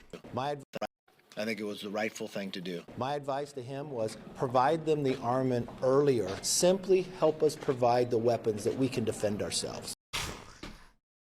Countries like Sweden and in Finland talking about potentially joining NATO just because of how aggressive Russia's been acting. So while you might say on one hand, like, well, look, it's not in the security interest of Ukraine because now Russia's attacking them. I could say on the other hand, well, look, this isn't in the interest of Russia because now everybody else wants to join NATO. It feels like, and even if you are pro-Russian, you have to acknowledge that today the NATO. Can I just be clear on this? If you take like the pro-Russian stance in this conflict, like I just don't believe we share any system of values. Like, period. I don't think there's like much we can like agree on, because then things like democracy don't really matter to you, right? Things like, you know, doing your best to stop conflicts when possible and defending certain like human rights, I don't think they matter to you, right? I don't really like, it's one of those like things that it's like I can reach across the aisle on a lot of issues, right? Stuff like this, I can't. 100%. I can't on this stuff like this. It's like one of those like red line issues for me. Line in the sand. One of those issues that makes or breaks me believing we have much to agree on at all. Now, to be clear, there's a difference between supporting Russia and saying I don't think it's our business. I'm sick of all these foreign wars. Because I can understand that position, and I can talk to them about. No American troops are at risk during what's going on right now. And we can talk to, like, hammer out those specifics with that person. But when it comes to supporting Russia, that's just, there's no like dialogue really to be had there from me actually changing that person's mind when it comes to political commentators, right? Random people, maybe you can like make progress because there's less like economic interest and other things involved. But I can't with other political commentators that unironically support the Russian invasion. I actually, to be clear, I think you're scum. Like, just to be clear, I think you're a scumbag. Like, it's one of those like things I really put like a hard line in the sand, and I think so much less of you as a human being if you are on that side on. Period. Alliance is probably stronger than it ever has been. There has been like a revitalization across even NATO skeptic countries like France, even Germany that was unwilling to go as far with some of these sanctions and military equipment. I would also say that most are cowards because they also won't defend their position because they know their position is indefensible. Great example, Ukrainian nationalist. Discord it is, buddy. Come on. Anytime.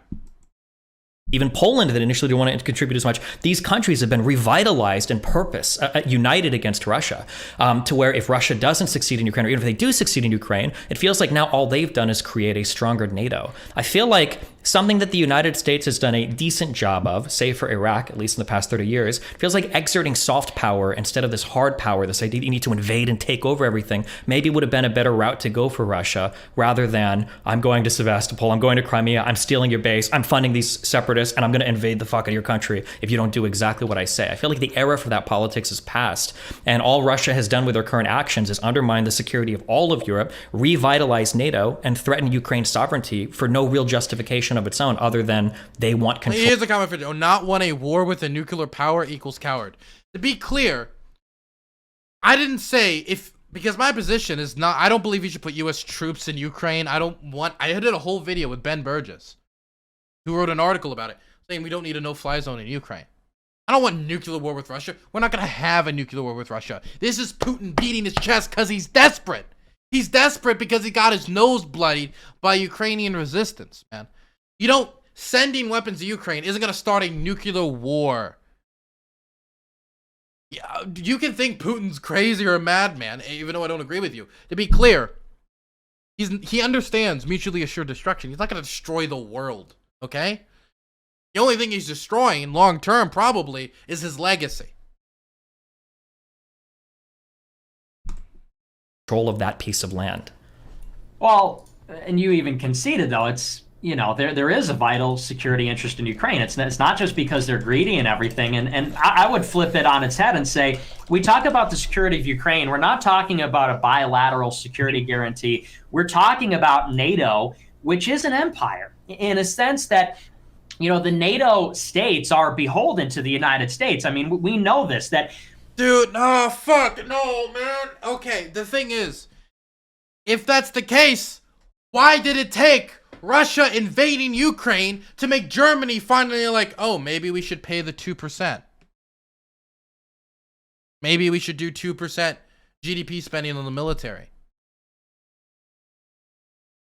To make all these other countries that never even got close to 2% military spending actually do it. And it took what? It took the invasion of Ukraine. Does America hold a larger amount of influence than like Denmark? Of course. It's a fucking economic and military powerhouse. But like, come on. It's not that close, man. It's not close. It's being disingenuous.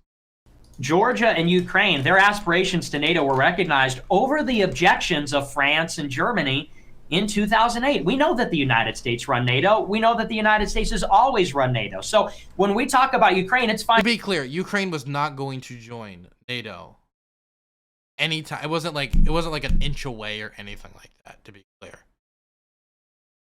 If it was getting closer, these concerns from other states that wouldn't want Ukraine within NATO would have been heard.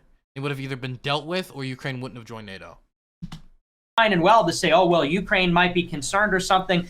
But we are talking then, you know, you sort of lose your ability to talk about, oh, well, my right, my self-determination, when you're talking about inviting another empire and becoming an outpost of another empire next to Russia and putting NATO bases and listening to NATO decisions and NATO military and becoming a vassal state of NATO in a certain sense, becoming, and with the European Union too, with the currency and economic union.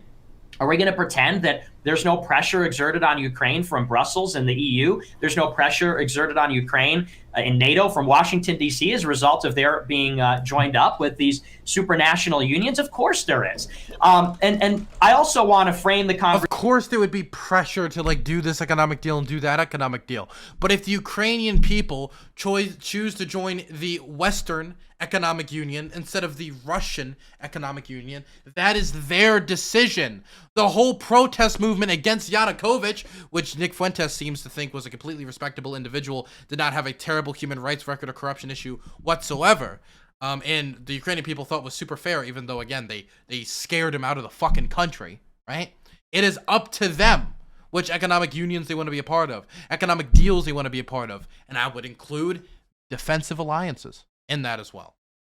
Conversation this way. You know, everybody talks about big bad Russia and Russia's this revanchist and Russian aggression and so on. But let's flip the script and let's put ourselves in Russia's shoes. The combined military budget of NATO, you've got more than $800 billion in military spending for the United States. Man, I wonder why Ukraine wants that help. Man.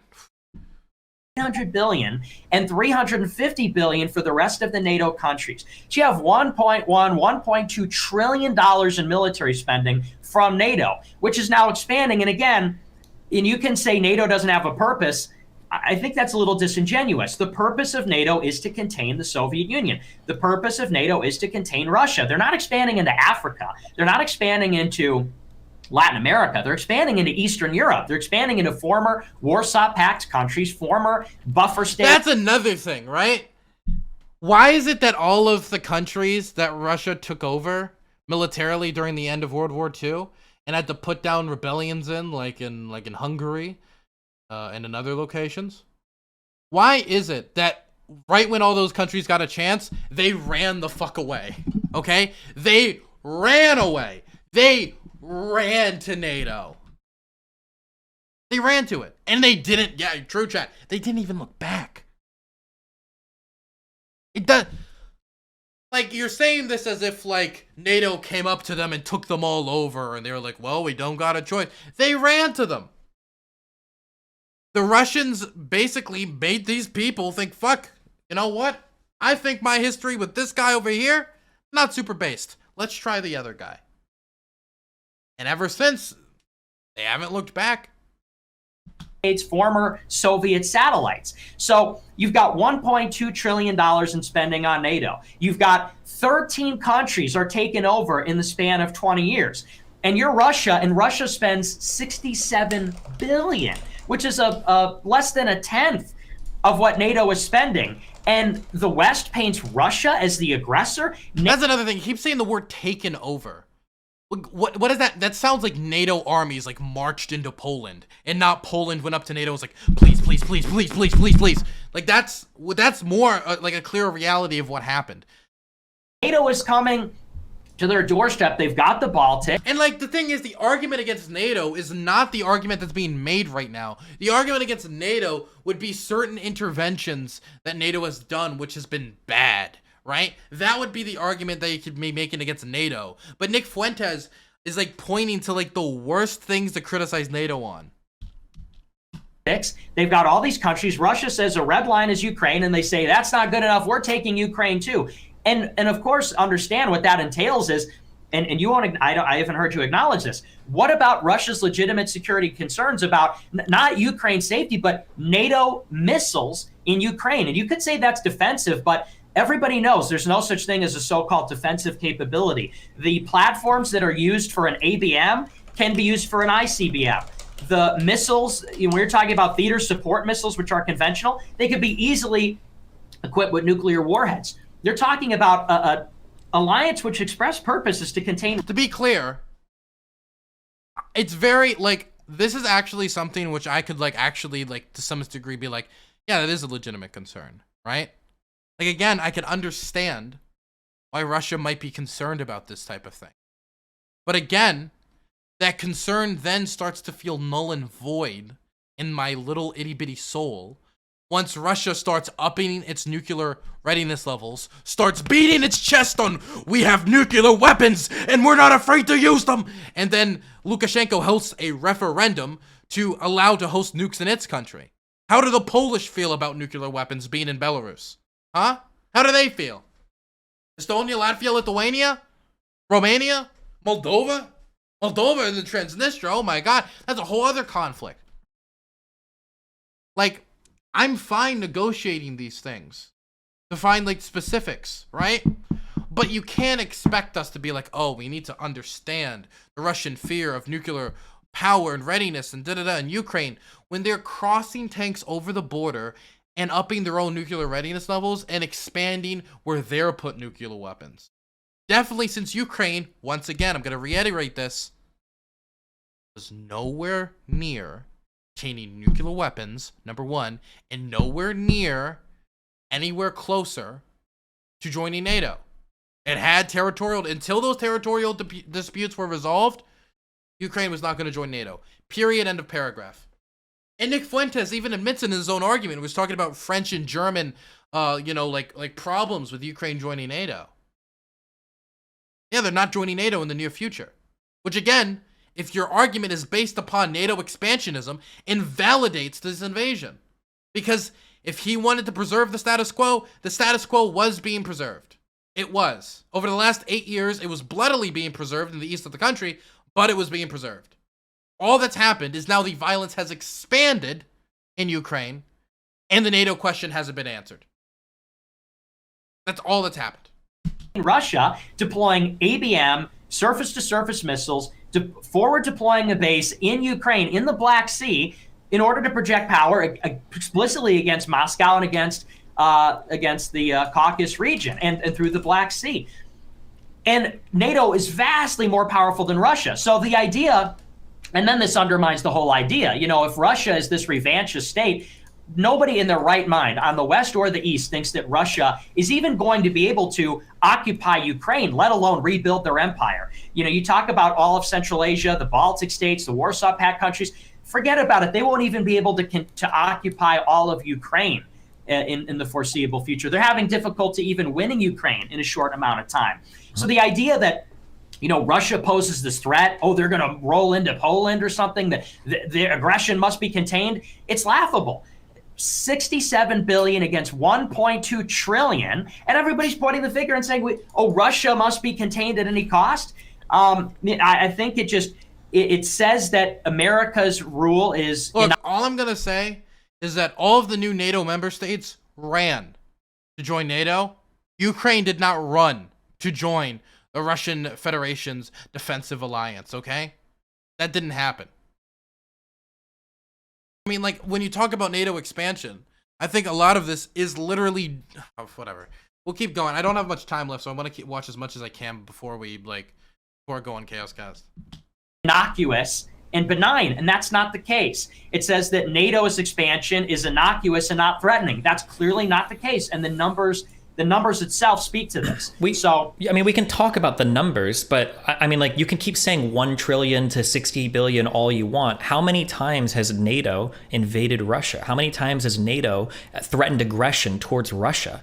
Like, it hasn't happened. And, you know, we can talk about security interests. You know, it's funny you mentioned the ABM missile platforms and everything. An ABM missile platform cannot fire an ICBM. The anti-ballistic missile platforms that we installed in Poland, you can look at me all you want, but Biden himself literally invited Russian inspectors to come in and inspect these things. Just because it's a tube in the ground doesn't mean that you can... This, I'll be honest, I know nothing about this. I can't comment on it. I got no clue about it. I have no knowledge. I'm not a weapons expert, and I want to tell you guys, like, just for transparency reasons, I don't know the difference between an ICBM, SAM, and like a CVS, okay, YMCA. Like, I no difference. I just don't. I'm not a weapons expert. Just as easily throw a BDSM, yeah, exactly. Different type of missile. Walgreens. ICBM in there. There's a whole different apparatus. There's a whole different hardware requirement for firing these missiles. There's a whole different software requirement for firing these missiles. Tubes in the ground are not just things you can stick whatever missile you want in and happen to fire nuclear warheads out of. It just doesn't work that way. And again, Biden's invitation of Russia to inspect these platforms, I think, proves just as much as that. When we talk about how there's pressure from Washington or pressure from the West on what could be Ukraine's economy, we talk about threatening their sovereignty. The comparison is just totally unfair. If Ukraine chooses to be pressured by joining those types of free trade agreements, by joining those types of NATO alliances, I feel like that mounts the pressure onto you then to answer. If there is so much pressure from Washington militarily, if there's so much pressure from Brussels economically, if there's so much pressure from all these Western institutions, why is Ukraine so eager to join them? Clearly, there must be mounting pressure in the opposite direction as well, right? And we're comparing on the Western hand, like the ability to join these free trade agreements, and then on the Eastern hand, the forcible entry into customs unions. Dude, having like so many talks with so many insane people where I have to like have basic conversations about like, no, the Russian invasion is not justified, and yes, America is perfectly fine in sending weapons to Ukraine for it to defend itself. I gotta like make 20 YouTube videos on Yemen. I gotta remind people. I gotta remind some people. Like, I want to make sure, like, hey man, you coming over here, you better not be thinking that I'm gonna be looking at all of America's interventions, clapping along like a seal. Okay? It's just that the internet is so absolutely insane. You'll have people trying to justify the most backward policies in the world. That would heavily restrict your trade, because now you've got shared external tariffs and everything. The idea that there is some like massive pressure from the West that threatens your sovereignty in a way that there isn't from the East, when Ukraine seems to be like eagerly trying to join the West, just doesn't make sense. Why? Like, their actions and the desire of their population just doesn't seem to speak to that idea that there's so much horrible pressure from the West.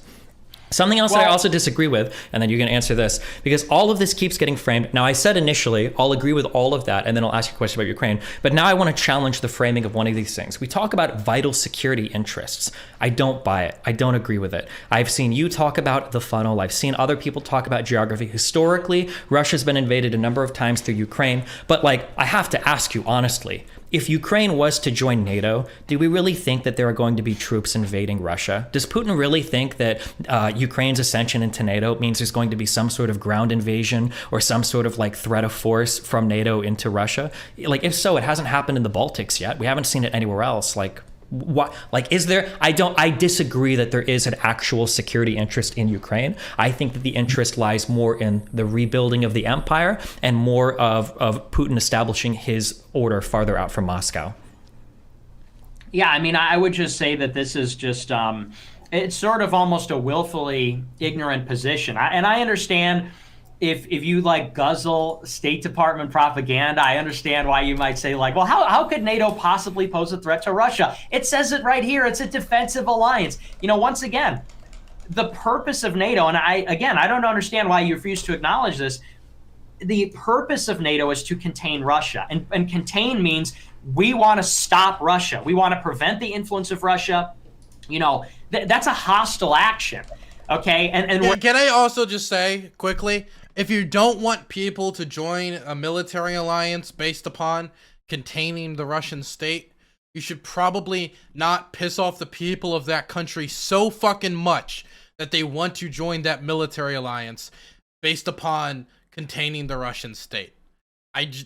Just like an idea, because that's what happened in Poland, Romania, Bulgaria, Hungary, Slovakia, Estonia, Latvia, Lithuania. Now it's happening right now in Finland. Ukraine, but didn't end up being a state. Georgia didn't end up being a state. Like, you get the idea. we're aimed at creating a sort of circle around Russia. We want to contain, that's what NATO is for. And NATO is more than 10 to 1 more powerful than Russia.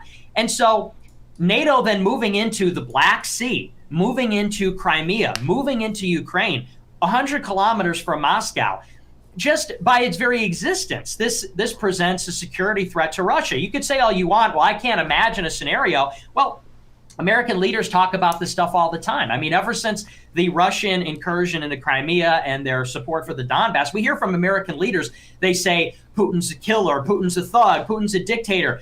We know that it is... Well, he's all those things. The wet dream of the neocons and of the Council on Foreign Relations and the State Department to depose Putin.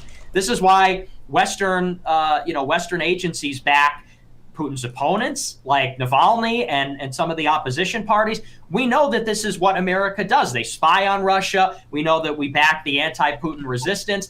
It's the wet dream of the United States to have a color revolution in Russia, just like they had in Ukraine, just like they had in Georgia, just like they had in Kazakhstan. And so the idea that we can't possibly fathom a scenario where Russia would be threatened again, more than 10 to 1. That'd be like if I went outside your house with a tank and a nuclear bomb and a light machine gun, and I came there and said, I fucking hate Destiny. I was like, but don't worry, I'm just here to protect like your neighbors or something. And you're like, oh, well, he said it's defensive. That's okay. You know, again, you have to look at the history here of the Cold War. The antagonism between the West... Literally none of this matters. Because again, Ukraine wasn't joining NATO anytime soon. There was no ability for them to join NATO. There was none. It wasn't going to happen. How are they going to join NATO? How? Can somebody explain to me how they were going to join NATO in the next few years or anytime in the near future? Can somebody please explain that to me? Because like if all the concerns are based on NATO, and they had no ability in the near future to join NATO, I don't know where the concern is. In the East doesn't evaporate overnight, and certainly, you know, once again, NATO... Because I would be fine. Here's actually a proposal, which I think there's compromises to be made. For example, certain compromises like being like, okay, instead of Ukraine joining NATO, we'll put a defensive pact in place where if Ukraine is invaded, we will come to their aid, but we will not do nuclear weapons deployments, etc., etc., etc., and maybe we can find some settlement on this Crimea issue. Like, there's middle ground to be found, right? There's diplomacy to be had, right? But instead, the Russians said, fuck it, and they just invaded and said, we don't really care what the Ukrainians have to say. They're going to welcome us as liberators. Almost a month later, we're not welcomed as liberators. Founding purpose contain Russia, and then it expands to Russia's borders, and to say like, oh, it's, you know, Russia has nothing to worry about here. It's just a refusal to acknowledge the Russian perspective. And this is where America's got its blinders on. it cannot see its own culpability. It has no ability for introspection and to say, what is our role in the crisis? Are we enhancing you? Again, the question. 1 second. Nick Fuentes is banned off of Twitter, so I wanna make a Nick Fuentes tweet in his honor. Okay, 1 second. Let me think. So, Russia has nukes and bears. America has Nintendo and McDonald's.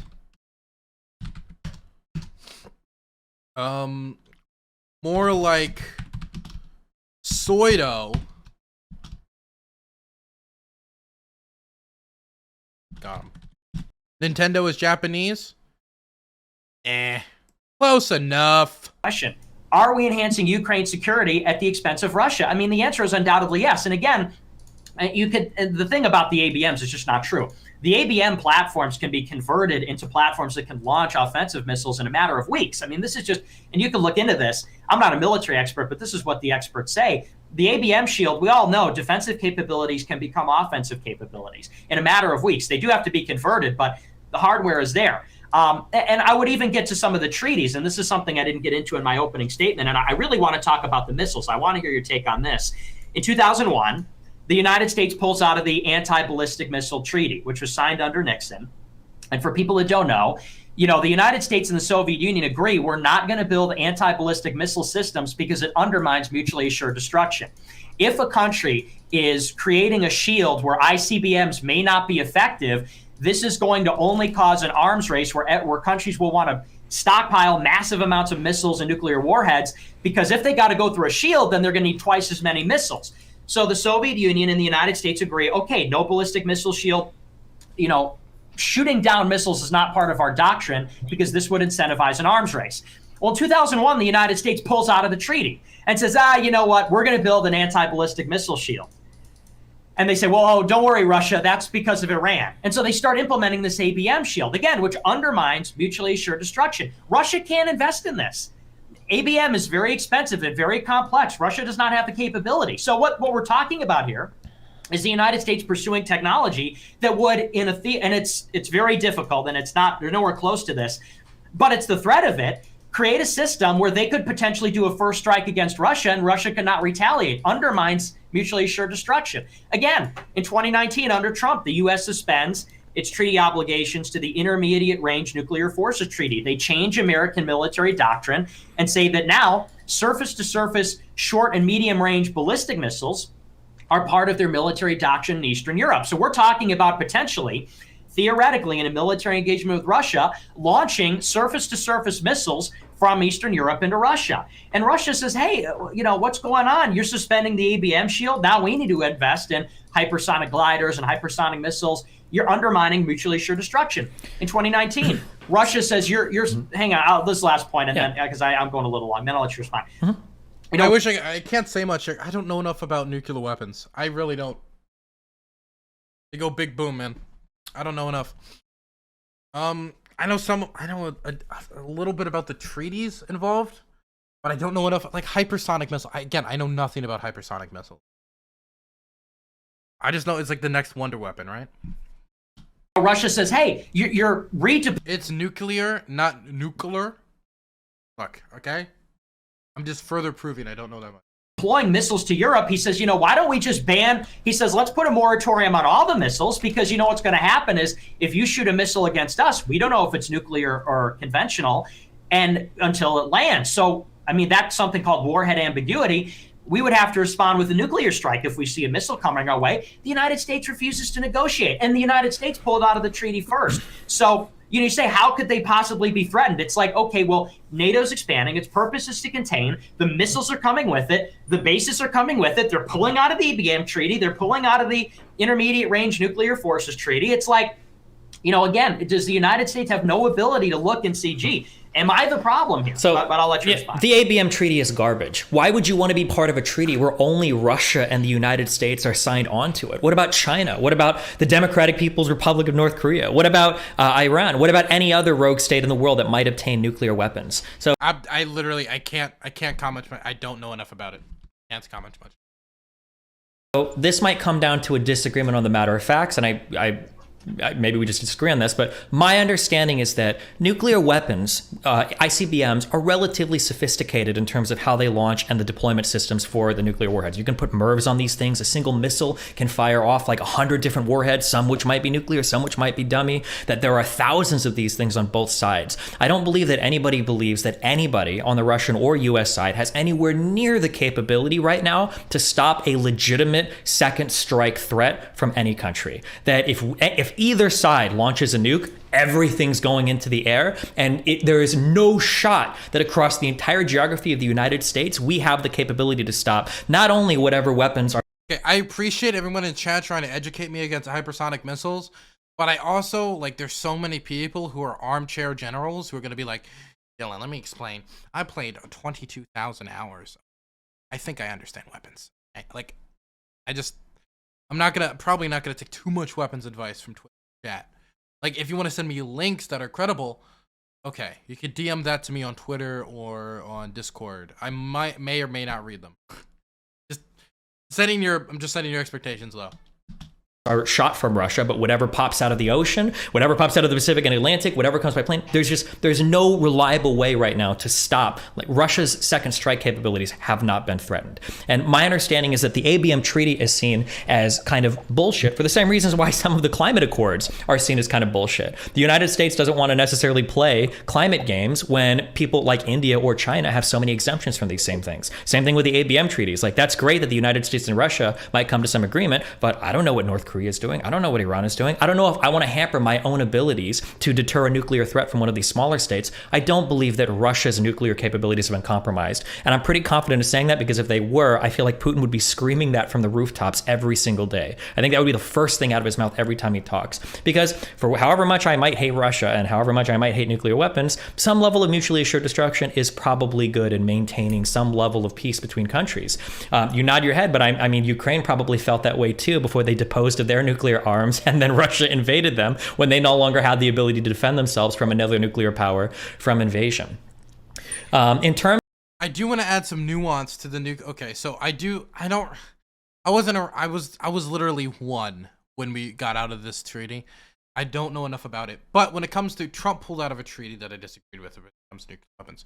Besides that, when it comes to this the Ukraine thing, I do want to add a little bit more nuance.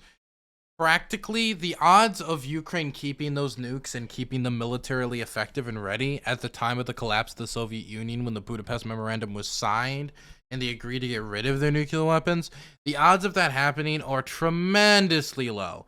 The upkeep they would need to pay to keep these nukes ready is tremendously high. They would need to invest in certain infrastructure. They would need to invest in a lot of tech and science sectors in Ukraine. There was a lot they would have to do to actually make them ready to be launched from Kiev at another country that wanted to take them over, right? Or period. So there was a lot of incentives for them to get rid of those nukes, not just we agreed to get rid of these nukes we were really ready to use and hit this button on at any point, and we just gave them all up because we just trusted Russia. It's not that simple. Russia still agreed not to invade them, which is why it's still important. They agreed to respect their territorial integrity, so it's still important when it comes to the conversation, but just wanted to give it a little bit more nuance. In terms of being afraid of a color revolution, I mean, now we've gone from we're worried that the United States might lead a NATO invasion from Ukraine into Russia into what are usually the liberal arguments of, well, if Russia sees a thriving, happy democracy on its border that's more west facing, maybe the people in Russia are going to be really upset and they're going to revolt and there's going to be issues there.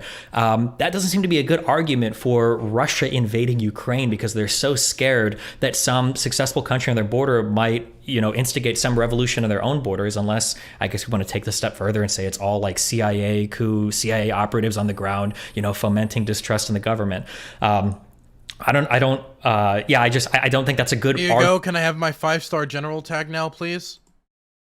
God, I actually it would be a based Discord room role, armchair general. What is this missile, the hypersonic weapon Russia says it used for the first time in Ukraine? Is this a good article? I'll read it later. I'll read one article about this, okay? Weapons are like semi-interesting to me, but they're not like too interesting. I'm gonna be honest. Argument for them being able to invade Ukraine. Backing up, I Can I be honest? I keep having people in chat like coming in saying like Destiny getting smoked. I don't feel the same way, but they all seem to be people who have never talked in my chat before. Like, I don't know who the pet moo people. It's all people who's like the first message they've ever typed in my chat, which makes me think that like it's literally just people who have no clue who I am, who don't know what my community's about, who know nothing about me, right? Who are just looking up Nick Fuentes on Twitch because they're Nick Fuentes fans, going into any chat that's looking at this debate and saying, man, didn't Destiny get wrecked here? Like, it feels like a little, I would say, disingenuous. In fact, if we use Nick Fuentes logic, I would say that you guys, or I think Nick Fuentes' community, are possibly culminating a anti Dylan Burns and Destiny sentiment through the use of agents, and this could maybe possibly be a coup of some sort. Oh my goodness. Ooh, very interesting. To ask, because you keep mentioning and you keep repeating these points about NATO is an aggressive alliance, NATO is encircling Russia. When has NATO taken aggressive action against Russia? And if these ABM platforms are so threatening, why is it that I think just last in February, Biden is literally he's welcoming Putin to come and inspect these platforms? Of course, he wants to be able to inspect platforms in Russia as well. Why would we allow them to do that if the tech is so easy to swap out? You know, you say that it can happen in a matter of weeks. I mean, Russia surveillance will catch that. It's not like you're going to be moving this stuff around and changing up these platforms entirely without anybody seeing that happening. You know, surveillance is where it is right now in 2022. What is the threat that NATO represents to Russia? What is the threat? What is the perceived security risk aside from Russia not being able to invade partnering countries? Yeah, so I've never said that NATO, it's a NATO invasion in Russia that's going to happen, or NATO. I didn't say it's an aggressive alliance. I said that the founding purpose of NATO is to contain Russia. So it's not like this is just an alliance like la-di-da, you know, we all want to have safety and security. It's like, no, we are shoring up these countries against Russia. Russia cannot join NATO. You know, NATO would not permit Russia to join. It's, you know, wouldn't that be great for world security if the United States and Russia were in an alliance? That would probably be the best thing for world peace. But Russia is precluded from joining because NATO is an anti-Russian alliance. And you could just as easily say Russia's never invaded a NATO country. Russia's never invaded a NATO country. Russia's never invaded a Western country, never invaded the United States or anything like that. And yet there's this fear. Russia's never invaded a Western country. I mean, I guess it depends on your definition of Western, but I would say Lviv, Ukraine is pretty Western. I don't know. That they're going to invade. And the point is, you know, Russia's borders are not on the border of Germany, but NATO's borders are now on the border of Russia. And I've said this before. The mere numbers itself speak to the threat.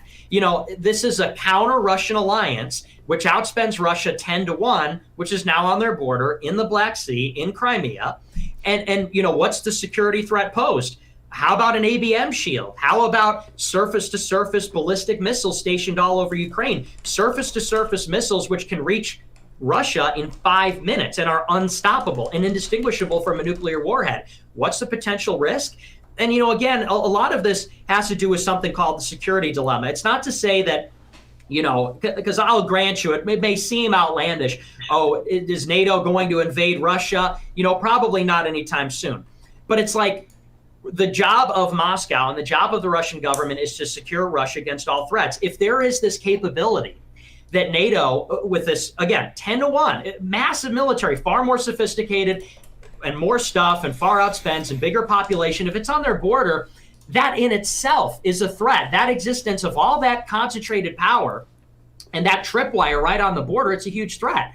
And even, you know, going back to the ABM shield, I'll grant you, is there a legitimate reason for the United States to pull out of the ABM shield? Yeah, absolutely. You're right. China's not a part of it, and there are rogue states that are nuclearizing. So I understand what you're saying. But this does nothing for Russia because, you know, now, and you're right, the ABM shield is far from working, right? It's we don't know how to shoot down ICBMs reliably yet. But the United States pulls out of the ABM treaty with no regard for how this affects Russian doctrine. Russia cannot spend on ABM. ABM is very expensive. It's very complex. And the thing that confuses me about this conversation is I don't understand why the fuck we're having it.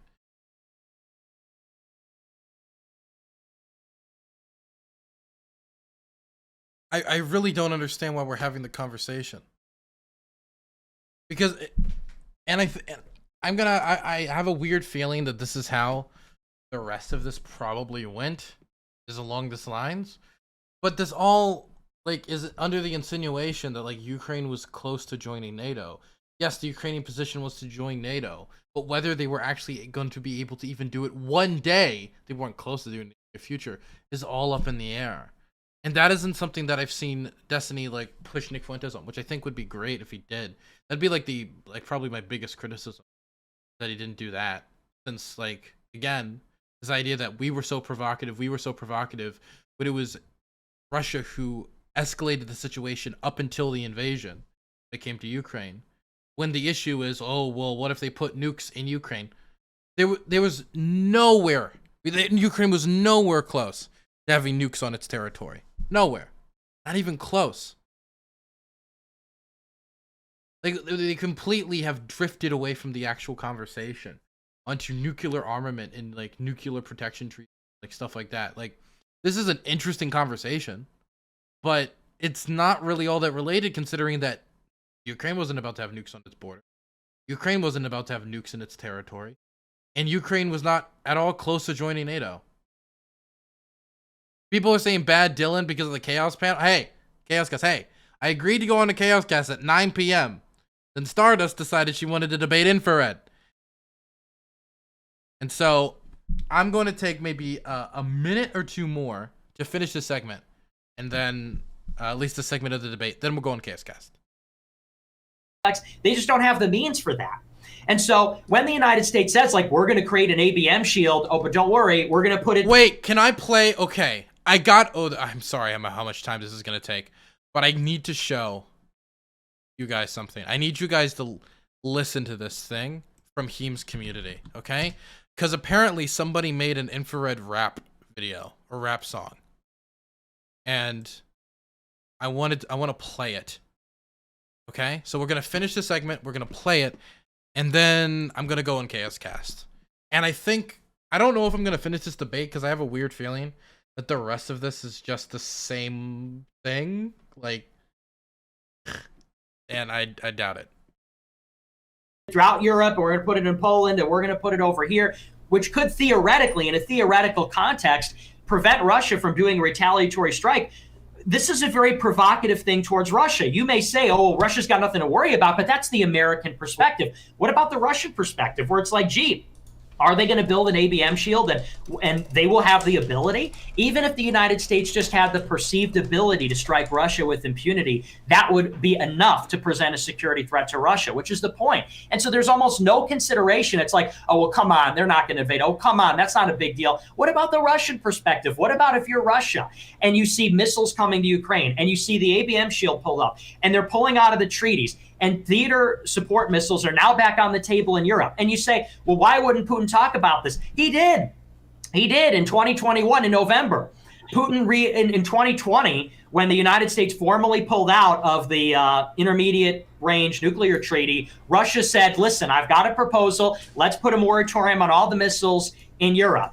The United States didn't respond. In November 2020, Putin reiterates, he said, I've even got a more detailed proposal, and we're going to inspect the sites, and you can inspect our sites, and it's a robust mechanism. No response. In December 2021, in a press conference, Putin comes and says, I don't know why the West isn't talking about my missile proposal. Again, this is an interesting conversation, completely unrelated.